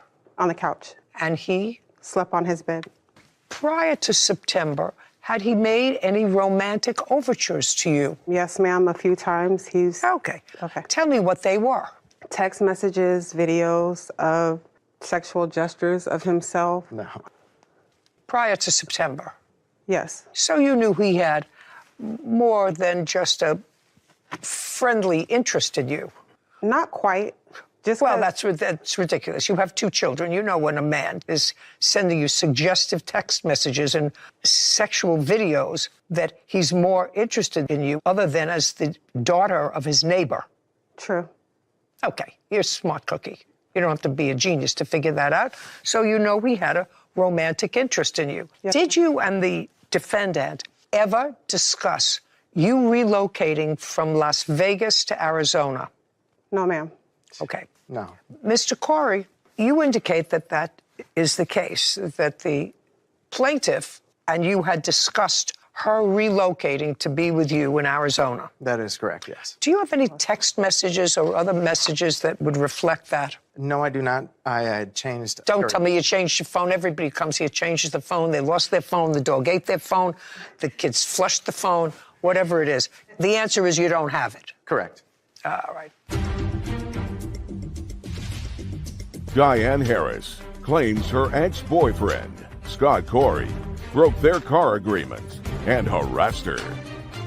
Mr. Corey, you indicate that the plaintiff and you had discussed her relocating to be with you in Arizona. Excuse me, Your Honor. We did have a conversation about me actually joining the corrections for the state of Arizona. So that was a conversation we had, but we never had a conversation stating that I was going to just pick up and move from Las Vegas to Arizona. But you did discuss with him the fact that you were thinking about applying for a job in Arizona. Yes, ma'am. In security. Yes, ma'am. When was that conversation? What month? That was in September. Before the car was purchased? Yes. Then you go to the dealership, and it seems his credit is better than yours, you know, the usual whole story. He ends up purchasing the car in his name, and he is on the loan that you took out for the car, and you put down the down payment. Yes. Okay. How much of a down payment did you put down? $1,000. And how much was the car? A little over $28,000. Okay, so far your investment in the car is $1,000. Plus one payment, one car payment also that I have paid on the vehicle. Okay, and when was that one car payment? That was in November. And how much was that car payment? $400. It was just $400 flat for me. Yeah. You got the car September 5th or 6th? Yes, ma'am. Did you drive the car the whole month of September? Yes. What about the month of October? Did you drive the car? Yes. Did you drive the car in November? Yes. Did you drive the car in December? Yes.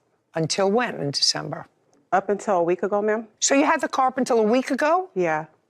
So you had the car September, October, November, and December, and part of January. And your total investment was $1,400. Is that correct? Yes, ma'am. Well, that's what I'm asking you. So let's do the math. Ma'am, there is a reason, if I can just say, there's a reason why that's all I put down. Since the loan is in his name, he had to actually add me to the account for me to make these payments. I didn't trust sending him the cash. So I had him add me on the account so that I can make payments from my bank account. Mm-hmm. He ended up taking me off of the account to where I couldn't make any payments on the vehicle. So that's why. Okay. If I believed your whole story, that you were just friends and that there was no intimacy between you, if I believe that, which I could believe, but there's no question in my mind that you knew that his interest in you was more than just friendly. Now you have a $30,000 car, which he's stuck with. You've told him that, well, I'm thinking about coming to Arizona, applying for a job there. He is clearly thinking more that this friendship is going to proceed more, and you are letting him go through the process of thinking that. There's no question in my mind about that. There's no question in my mind about that. Listen, he says that the relationship was more than you are expressing to me. Would that be a fair statement, sir? Yes, ma'am. It was never more, but okay. Okay, well, that's what he's saying. Whether it was or whether it wasn't, it's clearly something that he wanted and that you knew that he wanted, and he had a $30,000 obligation. You ended up not moving to Arizona, and after you got the car in September. You stayed with him one night at his house, one night in September. What happened in October? I haven't seen him since. That Why? was the last time that I saw him. Why? The arguments that we've been getting into? No. What arguments? So in September, you get the car. So there were no arguments. When did you start to have arguments? Like right after, even a little bit before. We had arguments before. He has a drinking problem, so we would get in random arguments, random fights and stuff like that. He's got a drinking problem and he got into arguments before. You still let him buy a car. I didn't know it was that bad. Why did you stop after you got the car communicating with him? Because he wanted more from me. He was asking more of me and wanting me to do things that I wasn't comfortable doing. Like what? Like sexual actions that he wanted to do with me. And yeah, okay. So I've sort of created a scenario which he doesn't even have to participate in. You drove a car September, October, November, December, and January, 5 months, and in total you paid $1,400. or $280 a month for the privilege of driving a $30,000 car. That's pretty reasonable, isn't it? Can't rent a car for $280 a month. You go to work? Yes, ma'am.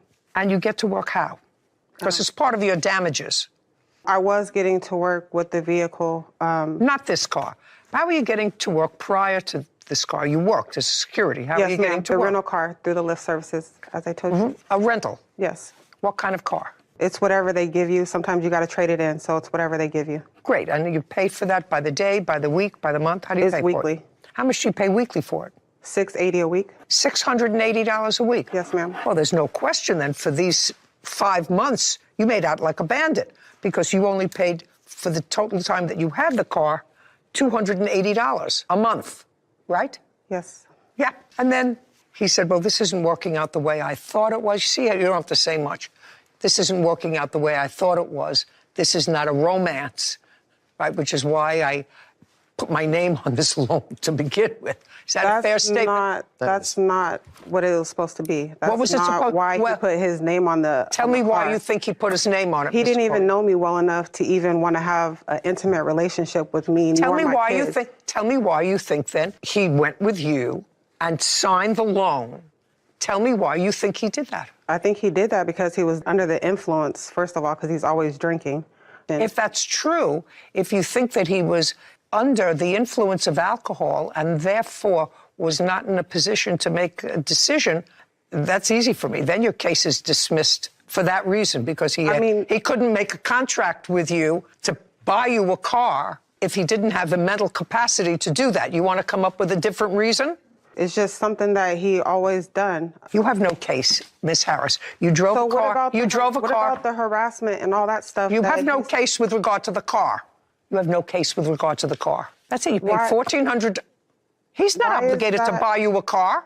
Okay, ma'am, but I wasn't able to make those payments on the vehicle. Whether you because were or of whether him. you weren't, you didn't. You drove a car for 5 months. You paid $280. It is a fraction of what you were paying before to get to and from work. So you're really not out any Ma'am, money. in December- Go buy a new car. Listen to me. Clearly, there was a misunderstanding between the two of you to the extent of where this relationship was going. But in December, he took me off the account, so I was only able to pay that 1 month. I don't care.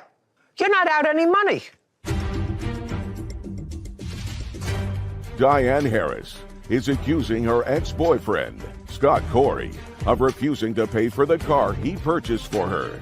She also claims Scott harassed her with inappropriate text messages. Now, the other part of your lawsuit is for harassment. So now you're going to tell me when the harassment started and what it is. The harassment started late September, late in the month, probably like the 15th or the 16th. Well, you said you stayed over at his house the end of September or the beginning of October. That's No, what it was you the told me. beginning of September. No. That's when I got the car. No, that's not what you told me. You told me you stayed at his house at the end of September. Would you find that spot for me? I may be mistaken. That is possible. She said September or October, the beginning, the ending of September, October. That's exactly what she said. The end of September or the beginning of October. You got the car September 5th and you stayed with him, according to you, one night at the end of September. That's what you testified to. Okay, well, it was September 5th, the night that I stayed. I stayed at his house the day before we went to get the car. Then you made, just a second, then you made a mistake. You made a mistake. You didn't stay at his house. You stayed at his house the night before you went to get the car. Is that what you're telling me? Yes, ma'am. Okay, now you're going to tell me the harassment started, according to you now, on September the 15th. What did he do? He started sending me pictures of himself, trying to interact in sexual stuff over the phone. He wanted me to show my body parts. He sent me pictures of himself, asking me to send pictures of myself to him, which I have proof of. Just a second, and what did you say? I didn't say anything. I just said, no, I'm not into that. I'm going to bed. I got to put my kids to bed. So I just blew him off. Okay, so you blew him off. What's next? The videos and pictures of him. So he likes to find women on the internet and pay for them, and he'll send me videos and pictures of him with these other women. I also have these pictures and videos here. Show me when you told him to stop sending you the videos. I'm I assuming, didn't- for the purpose of this, I am assuming that he sent you videos that you didn't want to see. I'm assuming for the purpose of this question that from September 15th, he started to send you more sexually explicit things. So now I want you to show me what date you told him to stop. So it was ongoing from September 15th, but he would send you these things. Show me the, please stop. I don't want to see the video. I want you to show me, please stop. I don't want to have anything to do with those videos or this topic. I just say no. Just a second. No, I don't want to. Okay. No, just show me.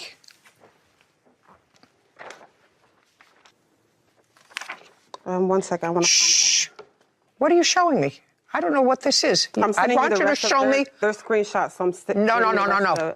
I'm not interested in screenshots. I'm interested in when, in this, you said to him, please don't show that to me anymore. Please don't communicate with me with regard to this topic. Don't show me any screenshots. I'm not interested. Just show me when you told him to stop. Here's the one that says, no, I'm not interested. I got to put my kids to bed. And then.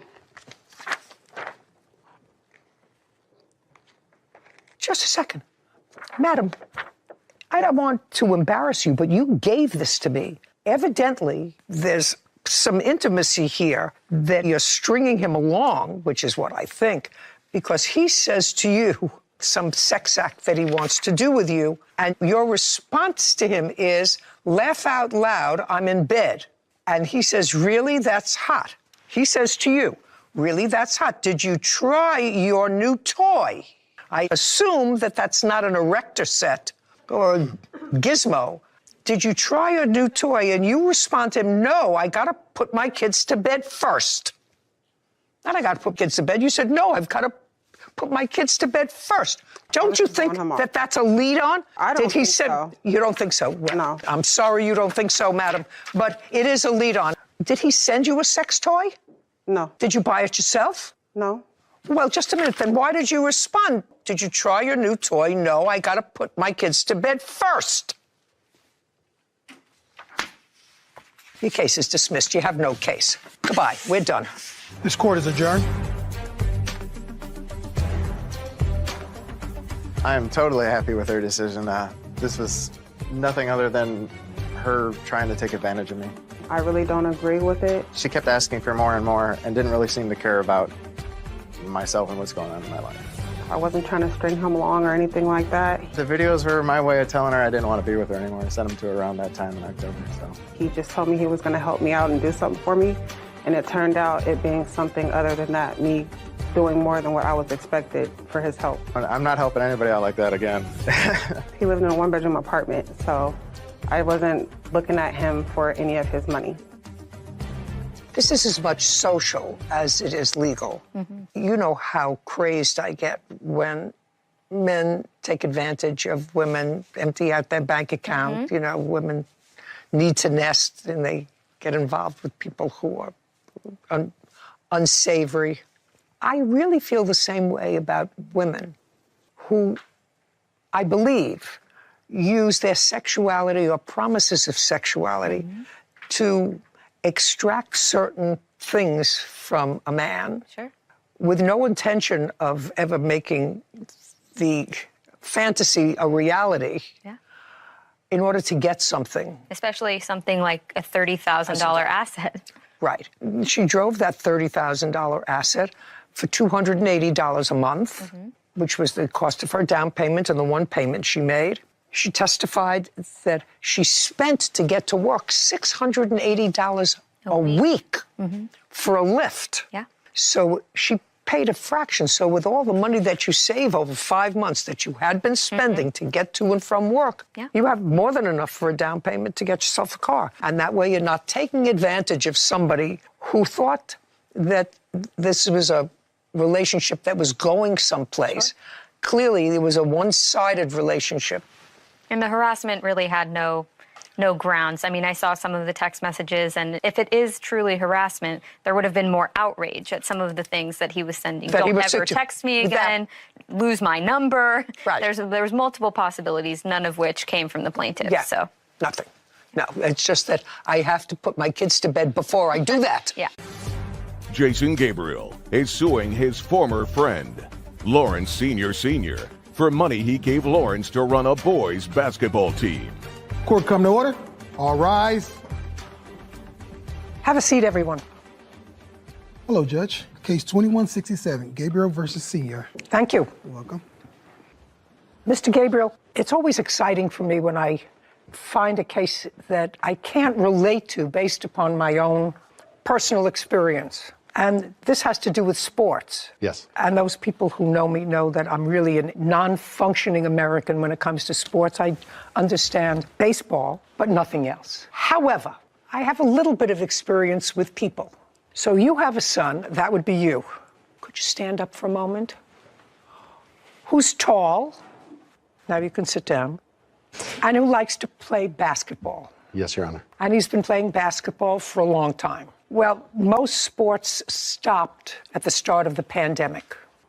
And he was playing for a team. Yes, Your Honor. I know that I'm going to get fuzzy on this eventually. So far, I'm holding up okay. So he was playing for a team. The team closed down, as did most other things. And the pandemic is sort of winding down, and sports are coming back. And you wanted your son to play basketball because this is your senior year in high school? No, I'm a freshman in college, Your Honor. Last year, so this happened last year? Yes, I was a senior. So this happened last year when he was a senior in high school, and you wanted him to play because he enjoyed it and because you thought somebody would find him? A scout?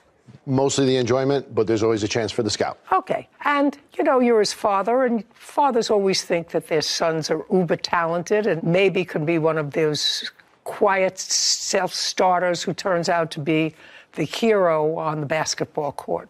I have a grandson who plays baseball, and he plays baseball pretty well. Plays in college. His father follows him around from one game to another like it was a full-time job. I can relate to that. It is. Well, your son wanted to play. There was no team. The defendant was a basketball coach who you knew. Yes, Your Honor. Whose team was also the teams that he coached were also defunct because of COVID.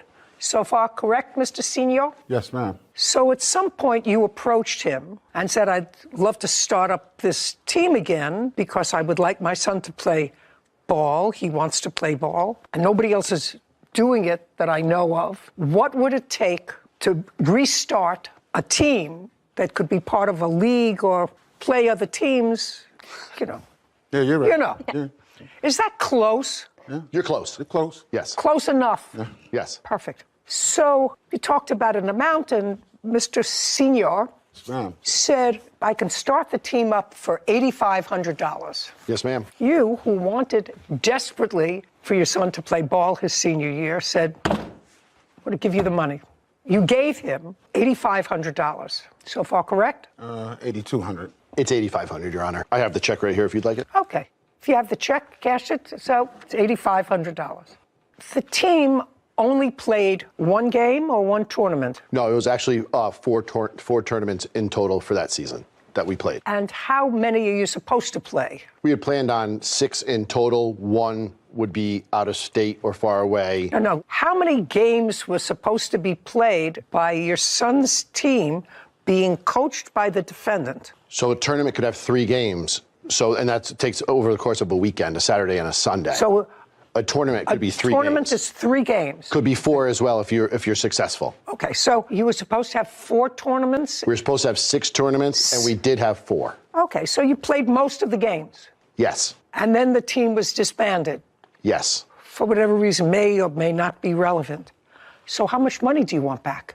You're suing him for $4,800. Right. Well, you know, math is my second non-strong suit. Yep. But if you paid him $85 and you played 2/3 or 3/4 of the games that you were supposed to play, why do you think you would be entitled to $4,800 back? Because I also fronted the money for the uniforms. Well, that was spent. And the graphics. Well, that was in spent. addition to the $8,500. I understand that, but that was all spent. The uniforms, the players got. Right? And they kept them? The players kept some, and the defendant has the rest of them. Okay. Do you want them back? I do not. Well, he'll give them to you back if you want them, because he's not using them. How do I know that? This is his team, his organization. It's a non-for-profit company. Let's deal with this slowly. We're dealing with the math first. Do you have, Mr. Senior, do you have any of the uniforms? No, ma'am, I never collected the uniforms. He Did had you sole have? possession. What? Well, he had sole possession of the uniforms. So you don't have any uniforms? No, he's the one that handed them out. Okay. Did any of the players give them back to you? No, none of them gave. So you don't have any uniforms? He No. doesn't have any Okay, uniforms? but Your Honor, it didn't cost $85 to run the team, that's my. Just a second. Now, what we're talking about, sir, your $8,500 went to have 6 tournaments. You had 4 tournaments, right? Yes. Whether or not you get your money back is a whole other thing. But the uniforms were purchased. That you don't get back. The advertising, graphics were done. That you don't get back. But that's Whether it's not for my name 4 on or it. 6. That was his team's name on it. Doesn't matter. What difference it make? His former friend, Lawrence Sr., owes him money after they started a boys' basketball team. Now, can you tell me why the tournaments were cut short, sir? There was a number of reasons, Your Honor. One of them was right from the start, both me and my other son tried to discourage Mr. Giamni about forming a team of that age group. Okay. I don't want to get back into that, sir. You took his money. You played 4 out of the 6 tournaments. How much were you paid to coach out of this $8,500? I wasn't paid anything. Did you? It's more of an administrative cost. What administrative costs? Scheduling tournaments, gyms, gas, transporting kids that didn't have rides. More than half the team was not supported by their family. At least one kid was Well, homeless. was there an accounting that you asked for, sir? Yes, that was my initial response to Coach Larry. Was yes, he told me $8,500 to start the team. No, I'm asking you an And then I accounting at asked the him- end of the day. I asked him where the money went. Like, could he account for $8,500 in addition to $1,600 that other kids paid to play? That's how I was going to get my money back.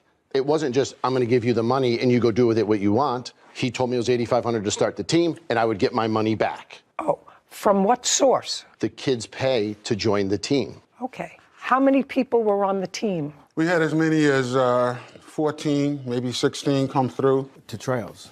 They didn't play. I'm sorry.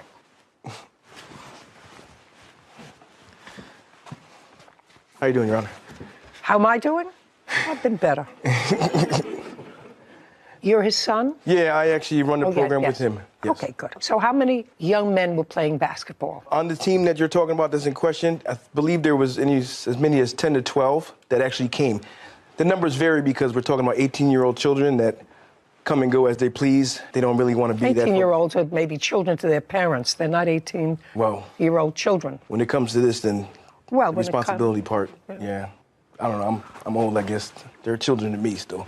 Sorry. What I want to know is, did you have a contract with him, a written contract? I did not. You just said, here's your $8,500 and I'll get my money back when the kids sign up and pay their dues.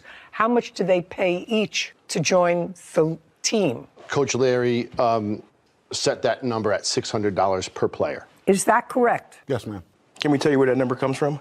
Over the years, because we've been doing this for over 20 years, the average cost to run a team for a full season, we averaged it out to be about $600 per kid, because on a 10 to 12 man roster, 10 being the least you should have. How does he make money? We don't make money, I'm sorry. We don't make So any money. you don't make any money, you just do this for the love of the sport. He grew up in a basketball family. He's played basketball all his life. I've been in a sports family. My brother has, and we just love sports. So this is not a money-making operation. Not at all. We probably put in more money than we've made or put out in the program. I'm sorry. Go ahead, sir. Your Honor, I coach high school football. Actually, his son goes to the school I coach. So I was aware of him, and I also coach baseball. So I just don't, you're not going to make any money coaching youth sports if that's what everybody's saying. Well, I'm just asking you. No, I know that. I'm just asking you, because there is a suggestion here that some of that money was to pay you as coach. And I just want to know whether that is in fact correct, whether any of this $8,500 went to you. Not directly, no. Talking about gas. Indirectly to pay for gas and pick up maybe a that car sort of- repair. I only had one car at the time. Okay. So Mr. me and my wife Gabriel, were retired. Mr. Gabriel, can you tell me if you have, since you have no written contract, Yes. you have no written contract requiring anything. You're supposed to start up a basketball team, which he did. I assume you played, is that right? Yes, Your Honor. And you played in 4 out of 6 tournaments. Stand up next to your dad. Did you play successfully? I only played 3 out of the 4 tournaments. That's reasonable. But we were Is successful. that normal? That members, I don't even know how many people are on the basketball court at a time. 5 at a time. What? 5 at each team at a time, so 10 5 total. Yes. Well, if you had 10 to 12 kids, you what? What are you laughing at? I don't know. I tried to expose it to you before this case. I tried to put it on TV. I played the Lakers. So if I and get the back up to Clippers. 2019, we met Coach Larry in 2019. I didn't just pick him out of the blue now. I didn't suggest that you picked him out of the So blue. my son Mr. played for Gabriel. him in the past. Mr. Gabriel, you don't look like the man that would give some stranger $8,500 to start up a team, not knowing him. Correct. Okay, I accept that. I just don't understand that are you a business person? I am. What kind of business are you in? I'm a contractor.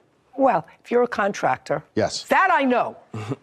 You have contracts. Absolutely. You're a contractor has contracts. And the contract that you do, you build homes or you build... I remodel homes, yes. Okay. So the contracts that you do lay out with specificity what you're going to do, what the materials cost are, what the VIG is on it, within a certain amount of play.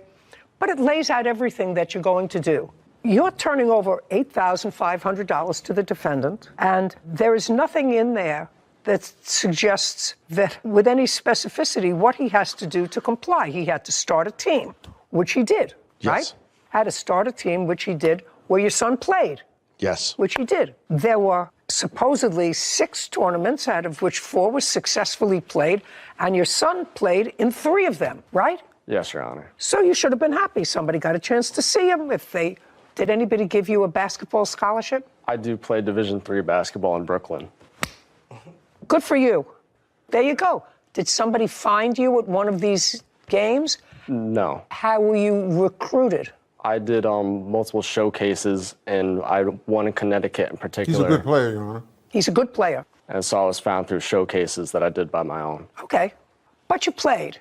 And there was good practice. It was good. Yes.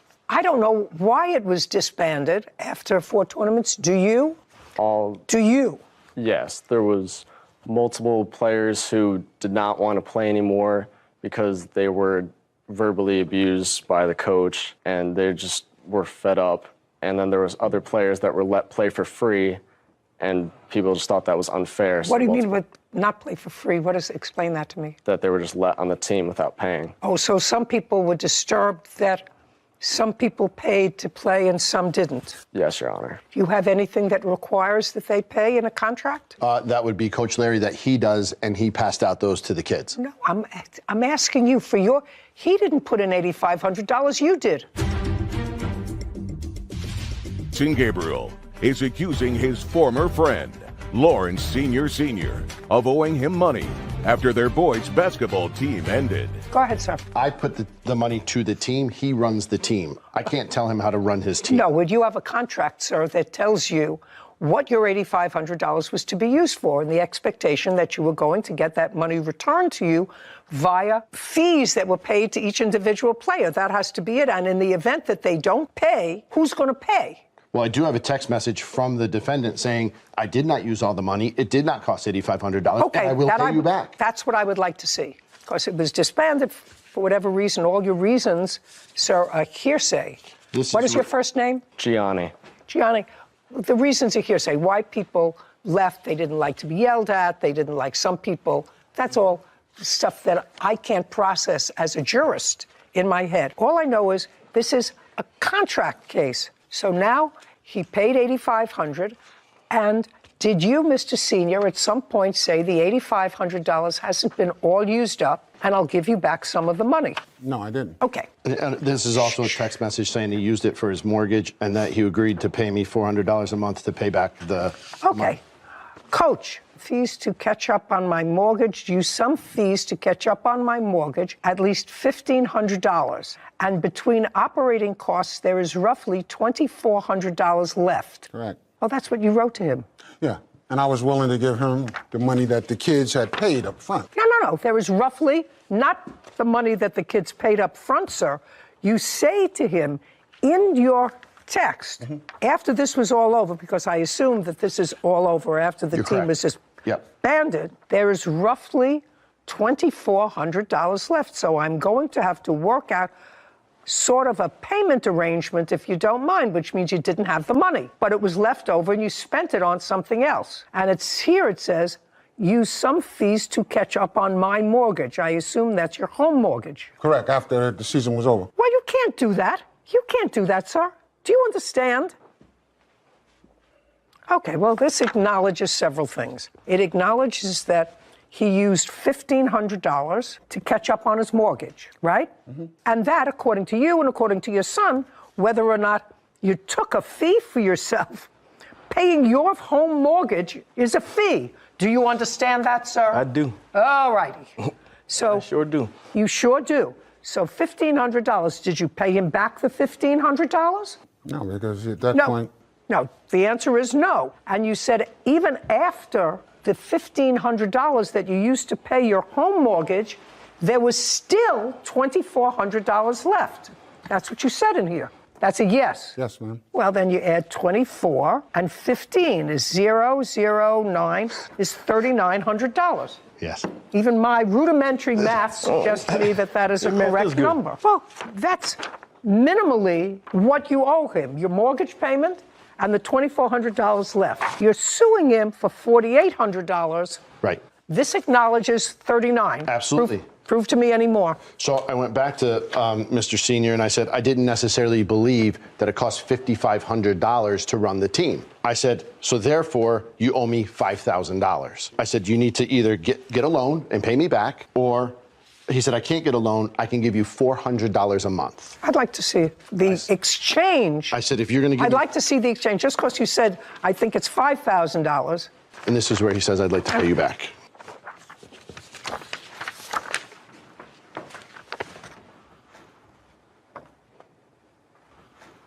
This doesn't say anything about $5,000. And this is where I told him that he misappropriated money that was owed back to me, and that was his response. Just because you said it, he doesn't acknowledge here in his answer that it's $5,000. Silence cannot be construed as acknowledging $5,000. Even the math doesn't fit in. You played more than half the tournaments. So can we see how much the tournaments cost then, please? No, I'm not bothering. That's nonsense. Put something in a contract. You're a contractor. Have a contract. Right now, he owes you $3,900. And not for the uniforms? No. That has his team? No, he says he doesn't have the uniforms. Okay. And I didn't go to 7 years postgraduate school to discuss a basketball uniform, a pair of shorts, and a pair of socks. Actually, I don't care. The uniforms are $1,000. Well, then somebody's overpaying for a pair of shorts. $3,900. Judgment for the plaintiff. Thank you very much. We're finished. Thank you. Court is adjourned.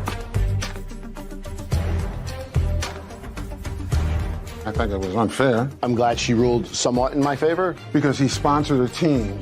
And yes, did I do it for my son? I did. But there was 11 other young men that I did it for. Fighting amongst each other, poor discipline, and the lack of financial support from the kids. When you have a group of 18-year-old young men and you don't practice and you don't kind of reel them in and show them that you're the coach and that you run the team, it can get a little hairy.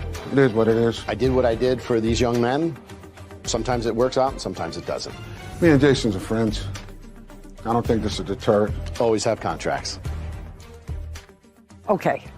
So I know that when we got the paperwork on this case that you really tried hard to give me a rudimentary lesson in basketball. I did. Those years managing in high school really paid off today. So yes, learned that's right. a lot. You managed. I did a basketball team, so I know a little bit about AAU. A lot of the kids that played at the school that I went to had previously played on AAU teams, so I kind of get What's the dynamic. AAU? Oh, Amateur Athletic Union, AAU.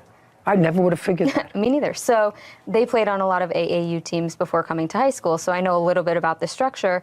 And when I read it, it's a nonprofit organization that kids play in to get exposure, hopefully to move up to the next level of basketball. But to me, I read it as he was sponsoring the team for $8,500, sort of like how you see in Little League, you know, Johnny's Pizza across the front of the No, team's that uniforms. wasn't this. But this seemed like a different type of setup, and to go through the coach directly, I'm not sure the very specific structure of who gets paid and who doesn't, who sponsors and who doesn't. But definitely paying your mortgage out of an $8,500 that was meant to start a team seems a little outside. Yeah, well, it's scope. outside the box, especially since both he and his son say they do this without compensation. Well, you don't have to take money and put it in your pocket. If you take money out of that account and pay your personal mortgage, that's getting paid. It was not a difficult case, and the text messages made the whole thing a lot easier. Now I know that there were 5 people on a court from basketball each team.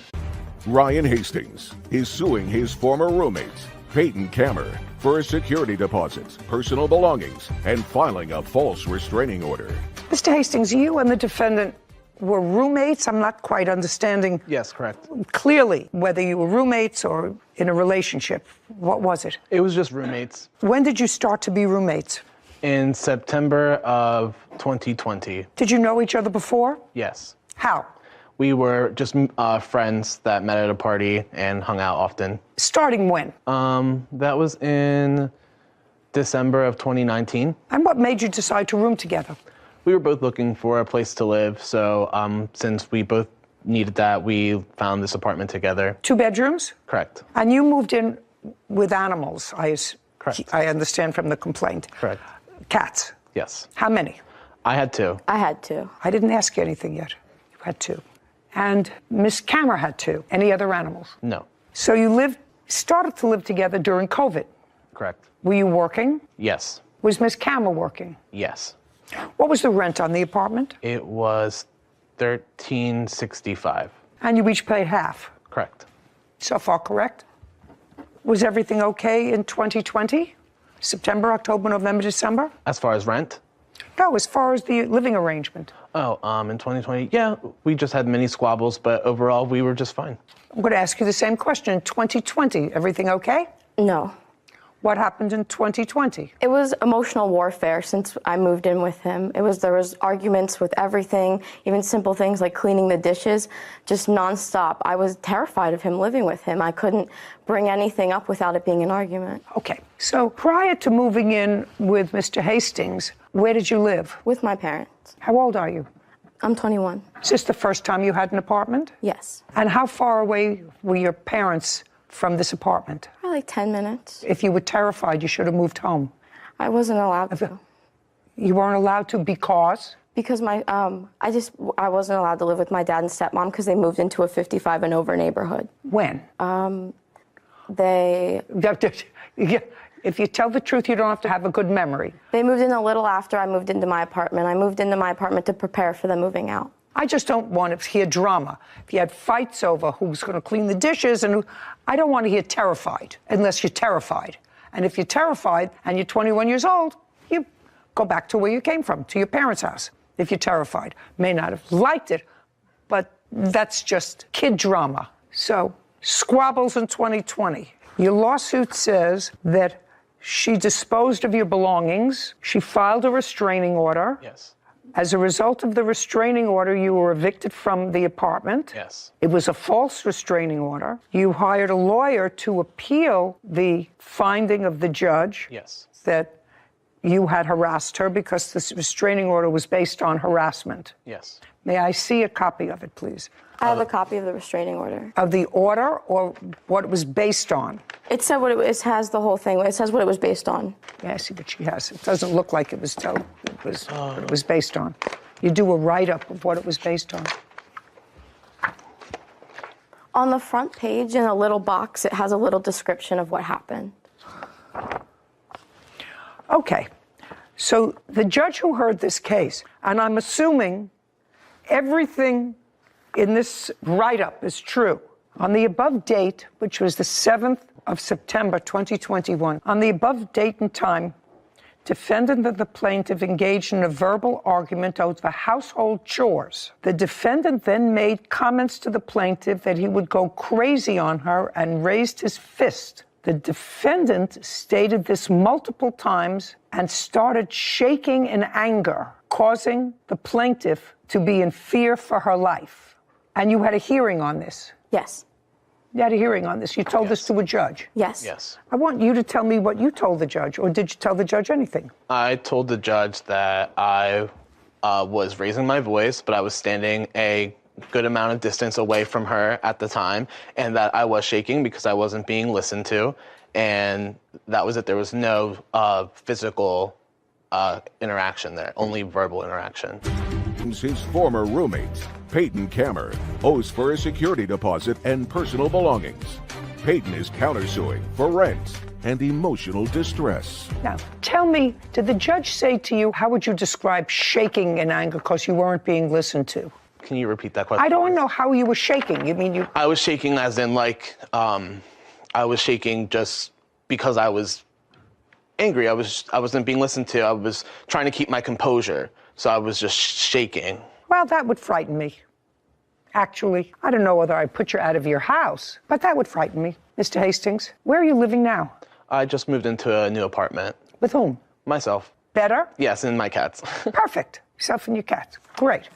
No, I'm going to tell you, Mr. Hastings, if that happened to me with a man who was larger than I was, that might frighten me if he appeared out of control. So I'm dismissing that part of your complaint, which seeks damages for a false restraining order. Okay. What you actually just testified to me, and I took everything that she said in her complaint against you. I didn't even have to ask her. I wanted to know what you told the judge. Of course. Then it was a reasonable issuing of a protective order, just to make sure that it appeared to me what you were testifying to is that she couldn't tell the difference whether you were composing yourself or whether you were out of control. Okay, so it was... May I interject and just say that the restraining order was repealed and remanded, saying that the court did not find sufficient evidence to impose the order. And whether it was or not, I don't care what I'm not sitting as an appellate court. Okay. I'm sitting as a trier of fact for the first time in your civil action. And what you told me, in my judgment, was sufficient for a judge to say, you know, I don't want to preside over an assault case or a homicide case. This guy says he was shaking. She says he was shaking in anger. You say I was shaking to try to maintain my composure. Well, I'm not going to worry about them. Let him go find someplace else to live, which is what he did. So I think that that's reasonable. Money owed for return of security deposit. Now, he was put out of the apartment. He put in security deposit. Correct. And he was put out of the apartment. How much security deposit did he put in? $682. Are you still living in the apartment? I am. Okay. When he moved out of the apartment as a result of this restraining order, was there any damage in the apartment that he caused? No. Then you have to give him back his $682 because any damage that would have resulted since he moved out would be your damage, okay? That's fair enough. $682, that's your security deposit, sir. Return of belongings. Okay, so when you were told that you had to vacate the apartment, tell me what belongings you left in the apartment which you think she still has, which belong to you. I do not believe she has anything of mine left in that apartment. Well, what do you think she owes you for? I am seeking the money for those items because they were thrown away. What items? So I had a bed. Just a second. Yeah. You had a bed and there was a major flea problem in the apartment as a result of your cats. Correct. Okay, she threw away the bed. What else? Okay, there was a Nintendo Switch. Do you know what that is? Nintendo Switch? I never found that. I believe he took that the night with him. Okay, she didn't have it. She didn't throw it away. What else? I also had a hookah that was in there. What, a hookah? Yeah. Do you have his hookah? No. Go. What's next? Okay, if you have to think about it that hard. I'm sorry. Sir, we're finished. She owes you back your security deposit. Okay. That's $682. You have a counterclaim. Most of it is nonsense. You counterclaim for emotional distress. Forget that. Only one emotionally distressed usually in this room is me. Money owed for the month's rent, for a final month's rent. What is that? He didn't pay the month of September. He was late on it. The month of September? But that would have been the $682. Was he there in September? September 1st would have been the day that the money was due. No, when did he vacate the apartment as a result of your restraining order? September 7th, when the night of the mistake, but he was late on rent often. $682, that's what he gets. Yes. As he gets a security deposit back. Your counterclaim's dismissed. We're finished. Thank you very much. Thank you. This court is adjourned.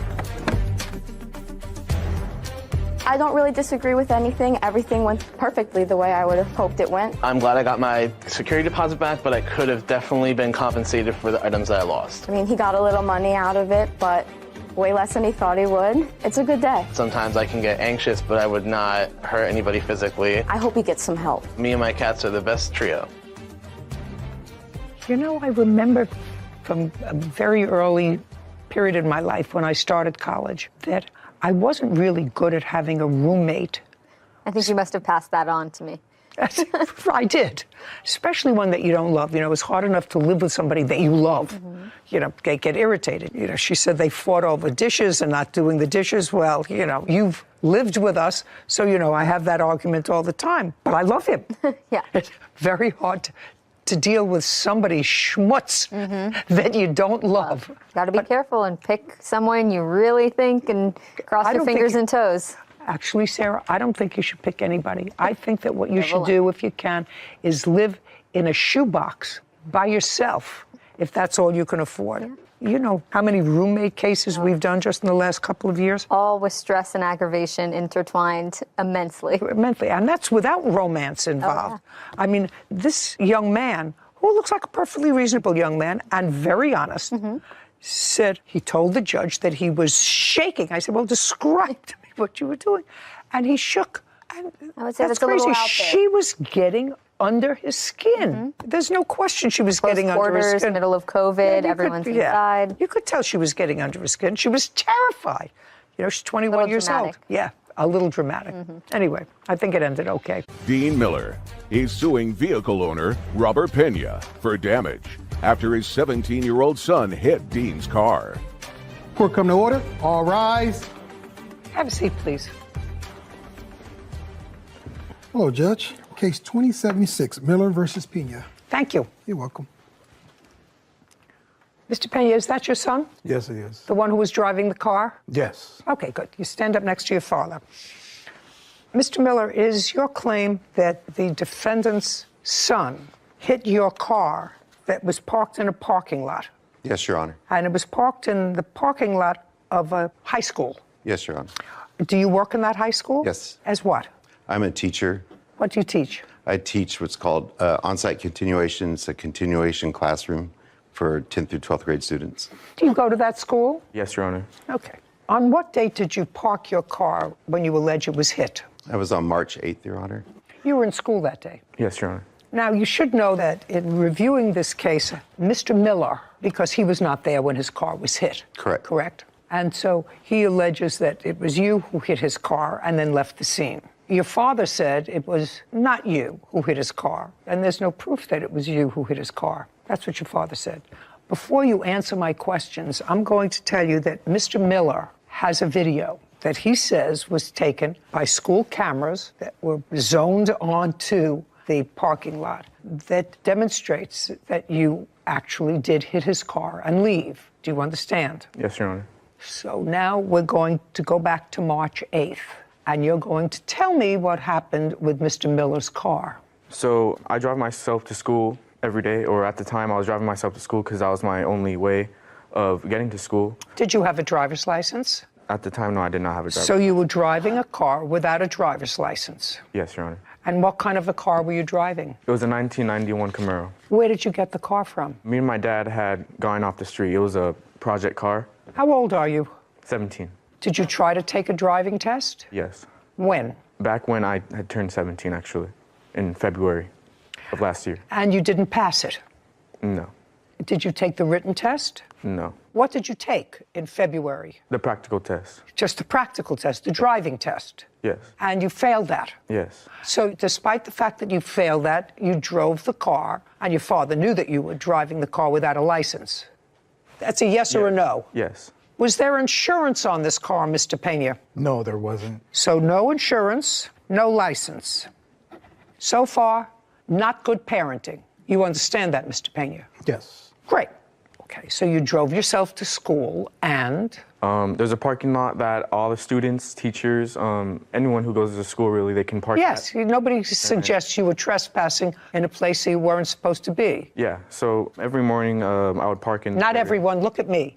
That day, Mr. Miller's car Yes, Your Honor. That day, March 8th, I came to school as usual and I parked in my area, and then one of the on-school deputies that the school has, he pulled up right behind me as I parked, and he asked me for my information, he asked me for my name, my school ID. I want to know what happened with Mr. Miller's car. Oh, nothing happened with Mr. Miller's car. So what you're telling me is that you did not hit Mr. Miller's car. Is that what you're telling me? Yes, Your Honor. What car were you driving that day? 1991 Camaro. What color is it?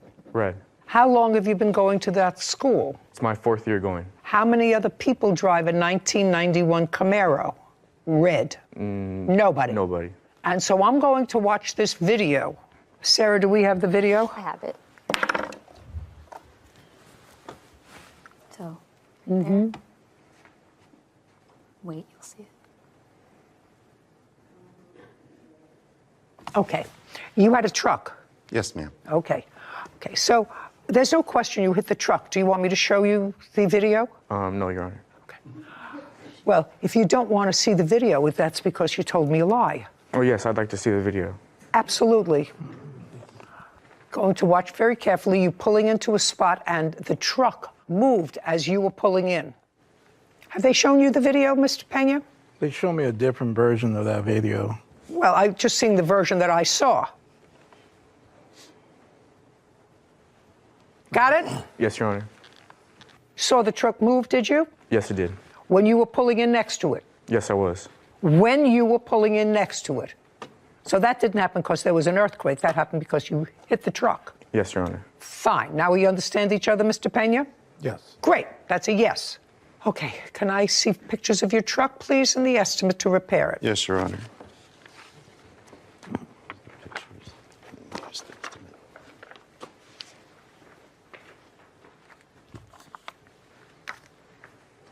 Have you seen the photographs? Yes, Your Honor. Okay. Totally consistent, right? Okay. Mr. Miller, you're from California? Yes, Your Honor. Do you regularly teach today? Yes. So you had to take a day off. Yes, I have a substitute today, yes. How many days off are you allowed? 10 per year.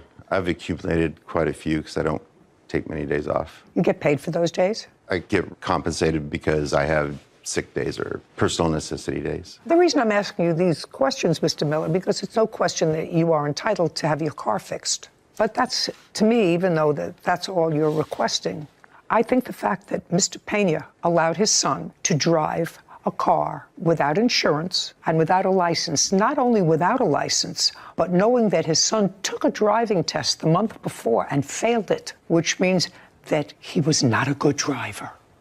Not a good enough driver to get a driver's license.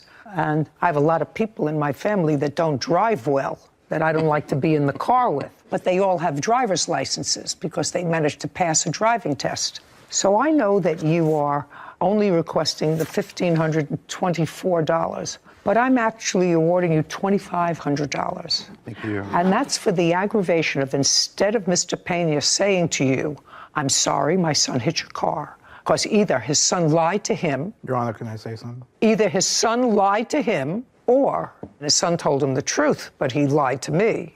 And he's the grown-up. He set an example for his son that said it's okay to break the law. Not only for you, because you take the car to school. Take the car to school, even though you failed. Take the car to school. It has no insurance. If you hit somebody in that car and you seriously injure them, that car has no insurance. Car has no insurance. He has nothing to lose. Car has no insurance, but the person who he hit, person whose property he may have destroyed, they have no recourse. You understand, sir? That's a bad parental example. You want to say something to me or not? Yes, I do. Dean Miller claims vehicle owner Robert Pena owes for damage after his 17-year-old son hit Dean's car. Go ahead. My thing I didn't like was how he got approached. I don't care whether you like it or not. That's what I didn't. I don't care whether you like it or not. Did your son come home from school that day and say, I hit somebody's car? No, he didn't. No, he didn't. Nowhere. And just a second. And when you asked him whether he hit somebody's car, what did he tell you? Just be careful. He said, I think. He felt just intimidated a second. by I think. the sheriff and him. I don't care that you didn't like it. That's not as a parent. That's not as a parent the lesson you should be teaching. First of all, you allowed your son to violate the law. You allowed it. And then, I mean, I would certainly know whether I caused that much damage. He knew that that car moved. So either he lied to you or you lied to me. And whether or not you liked the way the school official spoke to him or the sheriff spoke to him, that is totally irrelevant to me. That shouldn't be the takeaway from this. The takeaway from this is you're supposed to follow the rules. The rules are meant for everybody, and that includes you and your kid. Judgment for the plaintiff in the amount of $2,500. We're finished here. This court is adjourned. Police officer came behind me when I parked and accusing me that I'd hit someone. The school deputy saw the video, knew the car, so he approached the student. The person who I supposedly hit came out with a megaphone yelling at me. There is no megaphone, so I don't know where that came from. Telling me that I'd hit him. So I was kind of like freaking out. I didn't really know what to think. If it happened to me, he could hit someone else. And I didn't know I hit your car. Like, did I hit your car? Like, I didn't even know what to think. I could have sworn I did not. This was fortunate that it was just a parked car in a parking lot. It is time to get his license, yes, that is correct. It's time to get the car fixed and just get some closure on this. In our family, we would call that contact a love tap. And as someone who has had a few run-ins potentially with stationary objects, I will tell you. Not potentially. I will tell you, you know when you hit a stationary object, even if it's just a light little love tap. So I just thought it was outrageous that the defendants, father and son, they knew that there was a video and still took the position of, nope. Well, his father's position was, I didn't like the way they spoke to my son, and therefore, I'm not responsible. They shouldn't have spoken to him. I mean, he's 17 years old, but he looks like a man. He's taller than his father, you know. You have to take responsibility. But you have to take responsibility and not drive a car, especially. You failed a driving test. The most basic thing. I mean, you know, we have I will people... say, I did pass on the first try, so... Yes, but we have people in our family who actually did not. Okay, yes. And they will didn't not be drive... named. And they didn't drive a car. Yeah. Until they could pass a driving and test. their parents were the first ones to say, no shot until you pass that test. Absolutely. So parents need to be responsible as well. Right. Case 2104, Birkeland versus Lefkowitz. All party, please step forward. Shannon Birkeland is suing her former roommate, Ian Lefkowitz, for unpaid rent and eviction costs. Ms. Birkeland, how long had you lived in your residence? Prior to the defendant moving in? Yes. 2 years. And how long did you live there with the defendant? A total of 5 years. You lived the in defendant, I'm sorry, 3 years. 3 years. This month would have been. And for most of that 3-year period, what kind of work do you know that the defendant did? Computer work and music producing. How do you support yourself, sir? I produce music. I don't do computer work. Produce music for whom? Various artists and brands and whatever. How long have you been doing that? Since I was 13 years old. How old are you now? 32. You have a corporation or an LLC? Not currently standing, but I do have one that is out of commission right now that needs to be reestablished. When was the last time you filed tax returns? Last April. Last April, yeah. And on your tax returns that you filed, how much did you indicate that you earned? I receive royalties from a company called, and they take my taxes out automatically, so I'm not sure how much. I'm asking you how much you reported your gross income was when you filed your tax returns in April. They come automatically, is what I'm saying. I didn't file them. They're paid for and filed automatically by the company that distributes my royalties. So is what you're saying you didn't file tax returns in April? I assume that they're filed automatically through this company that pays me. Mr. Lefkowitz, when was the last time you put a stamp on tax returns that you sent to the government? I do not know. Ever? You have to think. No, ever? Like I said, where I make most of my money, if not all my money, comes through a company called, which they take out the taxes automatically before paying me. So I've never filed through that. I just assumed that it was already taken care of in that way. You assumed wrong. Okay. Okay. There came a time, Mr. Lefkowitz, you lived there for 3 years, but there came a time when you stopped paying rent. Correct. And what was your rent when you moved in with the plaintiff? $1,200 a month. You had your own room? Yes. Bathroom? Yes. You moved in what month and year? 2019 in October. And as you said, most of your money comes from royalties, and I assume that's royalties on past work. Yes. And you've been existing on that for how long? 8 years or so. So how much do you make from these royalties? You pay $1,200 a month rent, you have a car. Mm-hmm. Uh-huh, it's not an answer. Yes. You have a how car. much do I make? So you have a car, you have insurance. Yes. What kind of car do you have? I have a Honda Clarity. What year? It's a lease. It's a 2021. And how much do you pay a month for the lease? $395. Does that include insurance or does it not include It insurance? does not include insurance. So you pay an additional how much for insurance? About $350. So you spend $700 a month for your car. Correct. And let's get back to, you moved in October of 2019, your rent was $1,200 a month. And you lived there until when? Until about 2 months ago. So September 4th or 3rd is when I moved all my stuff out. And when was the last month you paid rent? That would have been in December of 2021. So you lived there January, February, March, April, May, June, July, August, and part of September. So at least 8 months that you lived there and didn't pay rent. Mm-hmm. Well, I wasn't there for August, pretty much the Your entire. things were there. Sure. If your things are there, you're there. Okay. Because that's part of what she's suing for, rent that you didn't pay. Mm-hmm. Are you still living there? No. Why not? I was evicted. When? The exact date is August 2nd. I do have my paperwork for notice to vacate and all that. Just a second. Sure. On August 2nd of 20... I'm sorry, that was the court date, and that's when the judgment was made, was August 2nd. And when did you move out? 2 weeks later. That's not true. And you were evicted for non-payment of rent? Yes, for 2 months. Yes. Just a second. You were evicted for non-payment of rent? Yes, for 2 months. Well, show me that it was for 2 months. I just want to see that it was for 2 months and what 2 months those were. That page right there.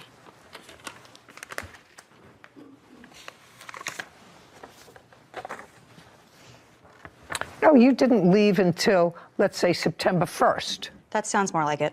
You didn't leave until September 1st. I'm sorry, Your Honor. I did mistakenly speak. I do remember that the judge... Don't tell me what the judge said. I'm asking you when you left. Gave me 6 weeks from that date of August 8th. So I left September 8th.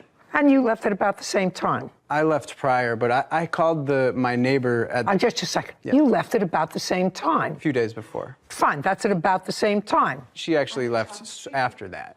I talked to a neighbor that said around the 14th that she was still there. You can't tell me what the neighbor said. Sir, You're that's why I correct. stopped you before. In Berkland claims her former roommate, Ian Lefkowitz, is responsible for unpaid rent. Okay, this eviction notice is dated May 26, and it says that you didn't pay April or May. Correct. But both of you lived there in June. Did you pay June? Yes. Show me proof. Show me proof that you paid June and July. Show me proof you didn't pay April and May. Show me proof that you paid. My proof? Your proof. Is in the fact that I don't owe any rent except for when the moratorium lapsed and I... No. I don't have a receipt. I don't have a receipt for payment. Then just say I didn't pay rent for June and July. I did not pay rent for June and Well, July. just answer that question. So you didn't pay rent for yes. June and July. Yeah. Here we go.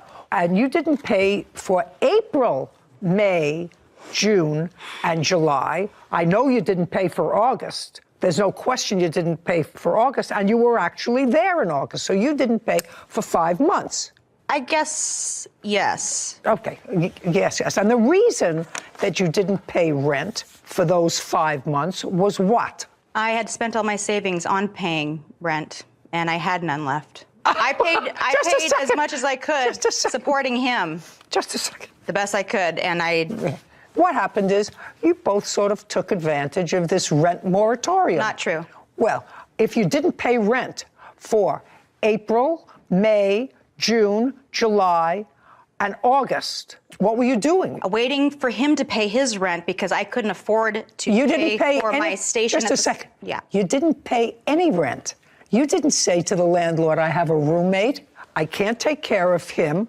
I'm giving you my half of the rent. Well, I know there's a moratorium for COVID, and the government shut my business down. That's what he says. I knew that I had protection. That's what he says. He's saying the exact same thing you are in his answer. Did he go to court and do the paperwork and do the filings and Who cares? And I do. Who cares? I don't. Each of you seems to be living. You operate your hair business out of your house. In addition to Just a another second. business, yes. Whatever. You operate your hair business out of the house. He operates, I don't know what he does, but I know he's 32 years old, supports himself, spends $700 a month on a car, spent for a long time $1,200 a month rent, and can't remember the last year or the last decade that he filed tax returns. So whatever it is, this is your problem, Miss Birkeland, and this is what I actually didn't understand when I read your complaint, because what you're looking for is 8 months' rent from him. Correct. You didn't pay the rent. I shouldn't be evicted. I asked him to leave every month that he didn't pay me. Should have read a cutter. I had a business as a hairdresser, and I went out to rent a station, and I was out for 4 months to pay for a station. It doesn't because matter. I wanted to go back to be my nice space that I had created for myself, and I've worked my butt off for, and my clients liked. I wasn't getting paid rent for his room. I wanted to move my studio into his room and make it my hair salon. So I can have 2 businesses now out of my home. I have 0 income, 0 businesses. My life has not been easy. And this home was the one thing that I've worked my ass off for. It's the only thing in life that I loved besides my Miss Birkeland, did you say to your landlord, yes, I have a roommate. Yes. He's not paying me his half of the rent, but I want to show you in good faith, I am going to give you my portion of the rent. You didn't do that. Yes, I did, Your Honor. Well, show me. Just a second. Show me. All I know is they say this is your evidence for the full amount of the rent for April and May. And I know you didn't pay June, July, August, and September. I know you didn't pay that, so I'm asking you, just show me some proof, Miss Birkeland, that you said to your landlord, who is also in business of renting space for which they are requesting rent paid in a timely fashion, and then they've got 2 people who decide, well, we have a rent moratorium. I'm not in any worse position now than before, so I'm just not going to pay rent. Your Honor, I was... Just show me that you made partial payment to the landlord for April, May, June, July, and August. I don't have that because I was protected under the law. Okay, good. And so is he. Case is dismissed. We're finished. Goodbye. Goodbye. Listen, I can prove you two are so. You're just attempted to pay full rent. You two. Gone, and I was able to bring my business into the house. You two are soulmates. You both relied. No, Your Honor, I'm sorry. Out. This court is adjourned. Soulmates. You both took advantage of a law, and you both lost. Goodbye. I have nowhere to operate both of my businesses. I created one during COVID. We both exercised our rights under California tenant laws. Which I would have had I had a room that he wouldn't leave. You know, that's just what it is. Every month I pleaded with him. That never happened. I cried, I fought. She never asked me to leave crying, approached me, nothing. If it can be helped, don't have a roommate. I'm glad you didn't give her any money. But if you were going to award any money in this case, it should go to the landlord, because the plaintiff did the exact same thing using the exact same legal loophole that was created during COVID for people who really were struggling and not being able to afford their rent. And now she sues him for doing the exact same thing that she did. So the landlord is really the only one out here. That's correct. Yeah. And if you could write a check to the landlord, that would be fine. But the landlord isn't a party. I have a feeling that there are a lot of very small landlords, you know, not people that own giant buildings, but people who have, you know, their real estate businesses are small. They may have 2 or 3 or 4 apartments that they rent. They maintain them, whatever. She was living there for a while, clearly happy with the situation because she lived there for 5 years. Well, why just not pay your rent if you're still doing hair in the apartment? That's a business. That's what you're doing. He's still collecting his same royalties, which he thinks somebody else should be reporting on their tax return. I don't know. People have to really grow up. I'm getting so losing my patience so quickly. Maybe I'm losing it a little young. Maybe. I think I'm tarnishing you. Audrey Stevens is suing her neighbor, Heather Stevens, for vet bills and pain and suffering after a dog attack. Court come to order. All rise. Have a seat, please. Hello, Judge. Case 2139, Stevens versus Stevens. Thank you. You're welcome. Although your names sound the same, they're spelled differently, and you are clearly not related based upon this case. You live in the same general area. Yes. Okay. Could you step up? Tell me your name. Emily Feringer. This is your daughter. Yes. How long have you been living in your house? 8.5 years. How old are you? 22. Tell me what you do. I work at a bakery right now, and I'm a full-time college student. Where do you go to school? Idaho State University. You were out walking the family dog. Yes. Family has one dog? Just one, yeah. What kind of dog? It's a miniature schnauzer. Weighs about 10, 12 pounds? Yeah, around there, 15-ish. How old is the dog? He is 9. You've had him since he was a puppy? Yes. This case has to do with injuries that your dog sustained. Yes. And the payment of vet bills by the defendant, who you allege has 2 dogs unleashed that attacked your dog while you were walking. Correct. Him. Just one dog. One dog. One. One dog attacked our dog. You have a pit bull? Yes, ma'am. What color? White and brown. How old? She's 5. Is that the only dog you have? Yes, ma'am. Okay. Tell me what date you were walking the dog that this incident happened. July 26, 2021. Time. Around 8 p.m. Dark? No. Still light out? Yes, ma'am. Were you walking in the neighborhood? I was walking down the sidewalk, and I passed the defendant's house, and I reached the end of the sidewalk. Your dog's name is what? Jax. On a leash? Yes, ma'am. Do you always walk the dog on a leash? We do. Tell me what happened. I was walking down the sidewalk, and I reached the end of the sidewalk. I was about to cross the street, and... Do you have a picture or diagram? I do. I have where a this diagram. happened? May I see it, please? Oh, okay. There it is. Would you go over to the diagram so that you can point directly and I can understand where this happened? I was standing right here, and I noticed the dog come up on my left side. On your left side? Yes. Did you notice from where the dog came? It seemed to be out in the street when it approached me. So it didn't come from the defendant's house, it came from the street? Yes. It had been on the left-hand side of me. And then the pit bull latched onto my dog on its leg. What color pit bull? Brown and white. Was there any fighting or a scuffle before? No, ma'am. It just ran up to me, and it latched onto my dog's leg, and it picked my dog up and was yanking it around in the air. And it was very loud, and my dog was squealing a lot and crying out very loudly, so I yanked his leash so that I didn't have to bend down and get hurt myself. And I picked him up, and I ran back. So you yanked him up by his leash? I did. Okay. Did he have what kind of a collar on? A regular collar or one of those harnesses? We have both, so I'm not sure which one he was wearing at that time, but I believe he was wearing the collar. Just the collar? Yes. So you lifted him up by the collar? Yes. Did you see where the dog went? I do not remember. I think the pit bull ran back into the defendant's household. But you're not sure? I'm not sure. What did you do next? We took the dog to the animal hospital. Okay. You can go back now. Stand close to you. Had you ever seen this dog before?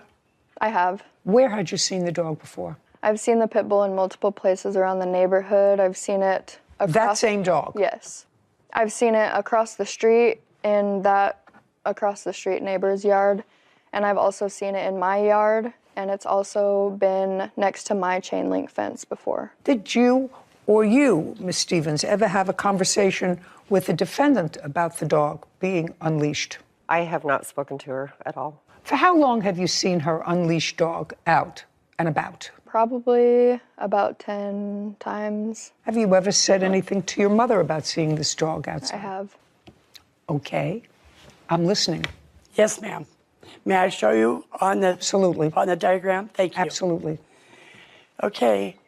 First of all... No, don't tell me first of all. Okay. Were you there at approximately 8 p.m. Yes, I on was. July 26th? Correct, I was. Okay, where were you? Show me where you were. I was right here. I was loading a fridge into my home. I had my dog right here in the middle of the driveway, chained to the fence, okay? She came from across the crosswalk here, because I have a witness as well to show. She came from the crosswalk with her dog in front of her. She came across right into my driveway. The dog went into my driveway, and my dog went up to her, and they began to fight. You're going like this. Yes. You're going like this. I don't want you to go like this. Okay. So your dog was on a chain. Yes, ma'am. A chain that extended almost to the end of your driveway. Correct. So show me exactly with your finger. Okay, yes. Where you say this confrontation between the pit bull and the schnauzer took place. Right here, ma'am.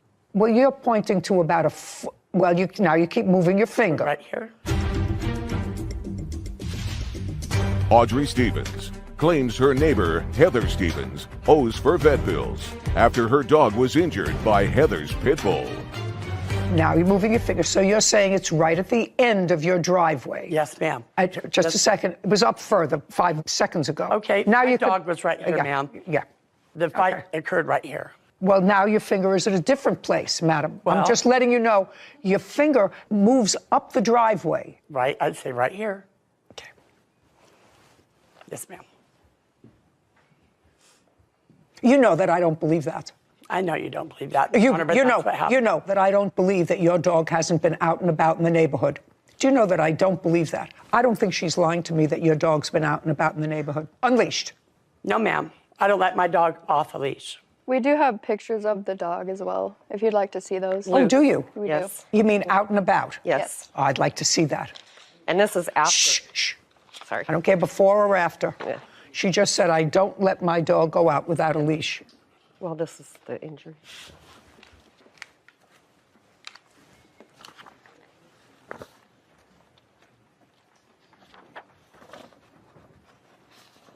Ms. Stevens, these pictures belie the fact that your dog is out, leashed only. Do you want to see the photograph? Yes, ma'am, please.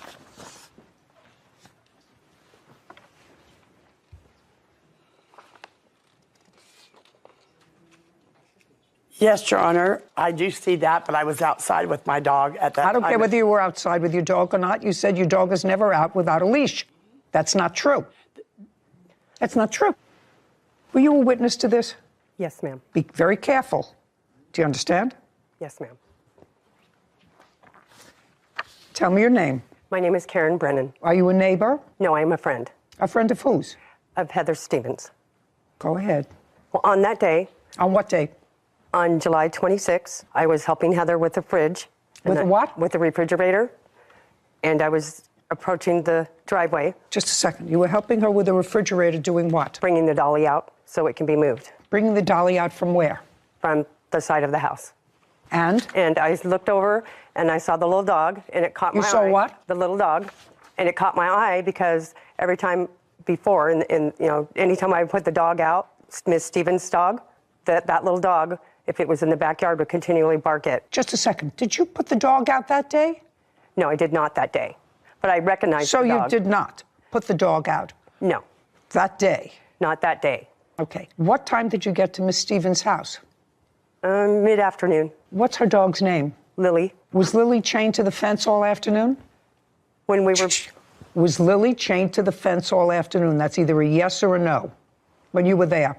That's either a yes or a no. Was Lily chained to the fence all afternoon when you were there? You said you got there mid-afternoon. This happened at 8 o'clock. Was the dog chained to the fence all the time you were there? Yes or a no? Or I don't know. No. No. Where was the dog? In the backyard.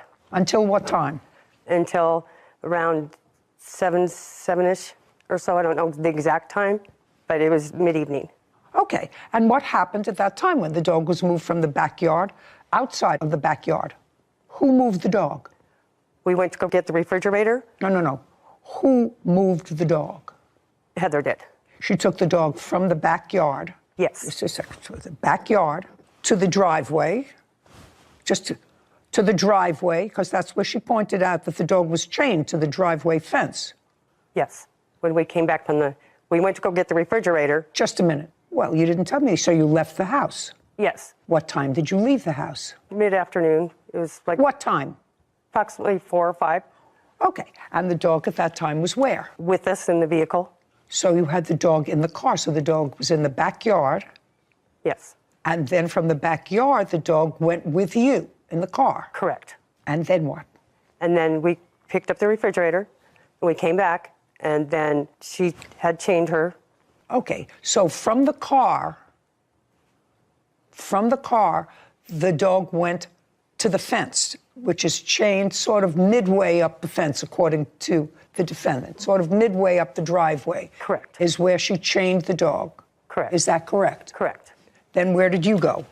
And then I went to go get the dolly and bring it around so we could get the fridge Okay, out. and where did Miss Stevens stay?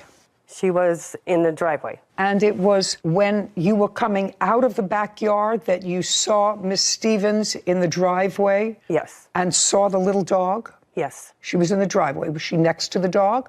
Go over there and point out where she was. Would you in the driveway? She was... She, Miss Stevens. That Miss Stevens, yes. Your friend? Yes. Was right in the middle of the driveway, near where the dog was chained? Yes.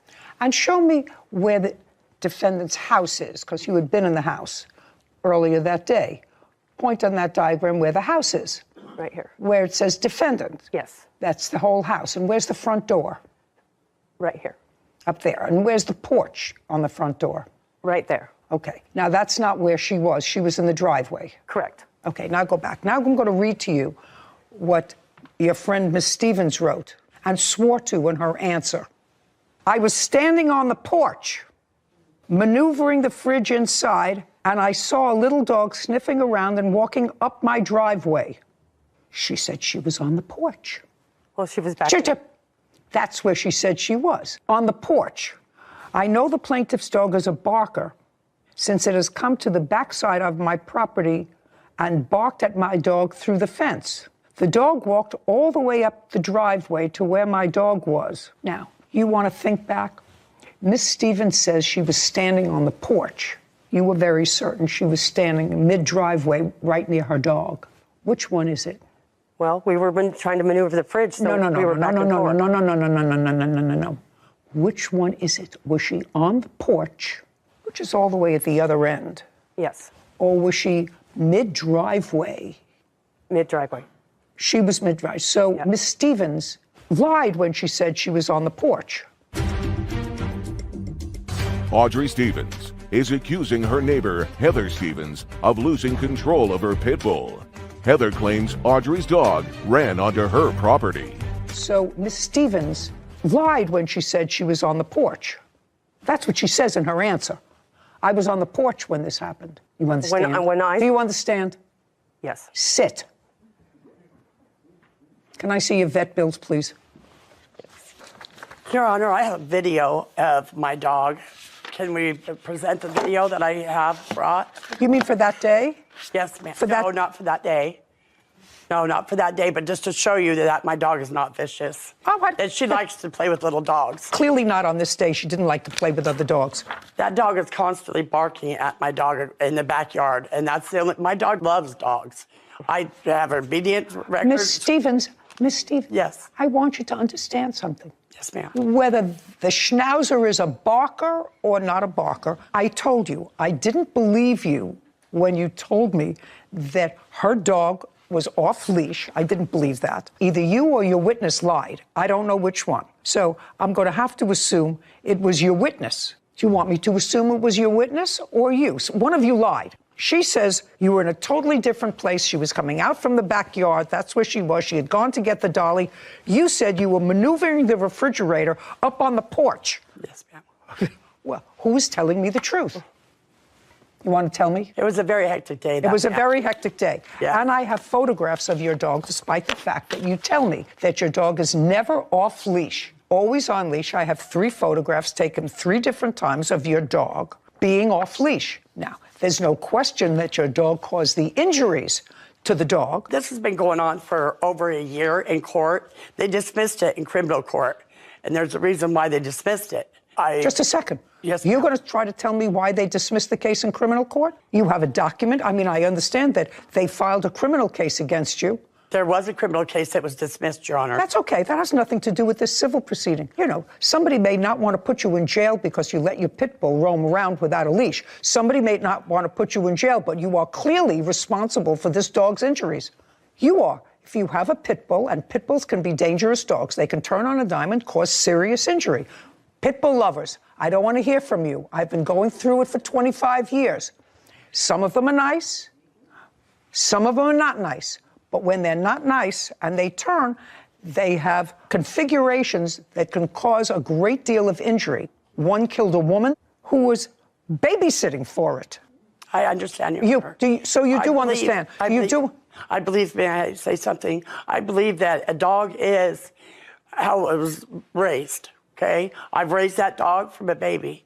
She's never been mean like that. That dog that lives next door, which is Miss Stevens' dog, yaps at my dog every single day. She goes outside, yaps at her. So what you're telling me is your dog, so if what you're telling me is that your dog had the right to be aggravated because the dog yaps at her all the time, that's not a reason to let any dog, but especially a dog that has potential to cause injury, out without a leash. And you do that regularly, and you can't do that. Your Honor, can I also add that I did have a brief interaction with Miss Stevens on the day that it occurred, and it seemed like she did come out of the street with the dog. I don't believe she was in the driveway. She offered help for me. She did? Yes, before I went home. And where was not she? to interrupt, but we also have video of her acknowledging fault with the officer's body cam video. What is that? They have a body cam on when he was talking to her, when she said she's really sorry and she's going to pay the vet bill. Oh, may I see that, please? Take her for a walk. We were moving in a fridge. Oh, okay. And she jumped out of the car when she seen that little dog, because I was getting ready to get in the car and Gotcha. right on the corner here. Okay. So were they just across the street then? No, they were right here. They were just right here on the sidewalk. Okay. I'm going to pay the bill, I know, and whatever I got to do. Yeah, so she's down at the clinic now. It was a bite on him, on the shoulder, I think. On the shoulder? Yeah. Okay. And she was just protecting me. Sure. That's all. And I'll pay the bill. That you're responsible And I want to for, so- apologize. Sure. I feel bad. I do feel bad about it. I do love dogs. I'm a dog lover. And I do feel bad. And I believe she just said, the defendant just said that she was in the street when that happened. It was in my driveway that happened, Your Honor. I'm just saying, we want to be honest. Was your dog on a chain? My dog was on a chain, Your Honor. Another thing, I never got my side of the story added to that at all. It was all one-sided. The whole police report was one-sided, Your Honor. I didn't look at a police report, I have madam. one right here. Just a second. I didn't look at a police report. I listened It's to all your. one-sided. I listened to you. Yes, Your Honor. And I listened to your witness. Yes. And you and the witness that you brought told two divergent stories, two totally different stories. She was your witness. Yes. Easily confused, but she was your witness. And you should have prepared her better, consistent with what your answer was. Do you understand? Yes, Your Honor. I wasn't trying to. Very, very good. Okay. Pain and suffering, unfortunately, is not yours. If you had had injury to yourself, and I think that the law is a little crazy there, but we can gauge pain and suffering for an animal. Anyway, your vet bills were $435. Your Honor, we just added that just because, I understand. Blatant disregard and the dog's still out all the time. Oh, no, excuse me. The total with tax was $441. Judgment for the plaintiff. Thank you very much. Thank you. This court is adjourned. It's been a struggle just because of how long it's been going on. It was a crazy day. The dog almost got to our dog's leg bone and broke it. Because the dog is always japping at my dog. It was pretty scary. So it surprised me that happened. He was bleeding and everything. She's not vicious whatsoever. We ran him up to the hospital. The animal control never get in my house. I had a feeling that Judy would see right through her, so. I love dogs, and I felt sorry for the little dog. I'm happy about the settlement and how we got our money. I'm not even going to get on my soapbox with regard to dogs that are potentially dangerous. There's no question that this lady has a dog that she's had from a puppy, and the dog has never caused her any difficulty. But there's also no question that she lets that dog out without a leash. I mean, they had proof of different occasions of the dog out and about. After this after this incident. After this incident. So you can, I think that's also a great lesson, that you can feel bad and be an animal lover and want to take care of the bill. But if you don't take any subsequent remedial measures to fix your bad behavior that caused this great deal of injury, then I don't really believe you that you feel sorry or that you're a dog lover. Because, well, that's an interesting perspective. Yeah, I mean, you knew what you had to do to ensure the safety of the dogs and other people in your neighborhood, and you chose not to do that, so.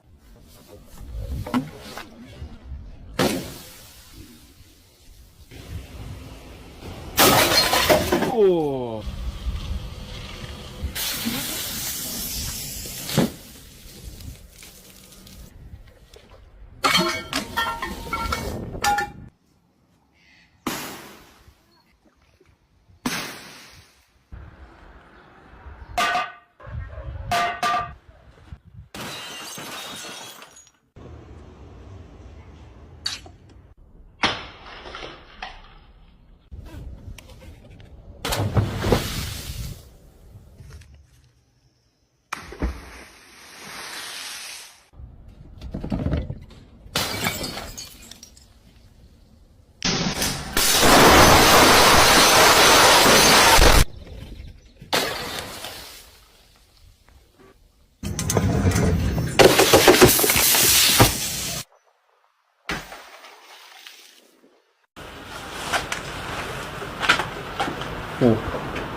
Oh no.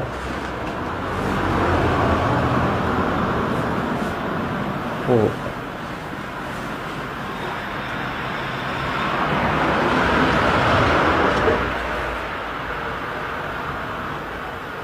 No. Oh. Ah. No. No, no, no, no, no, no. Oh. No.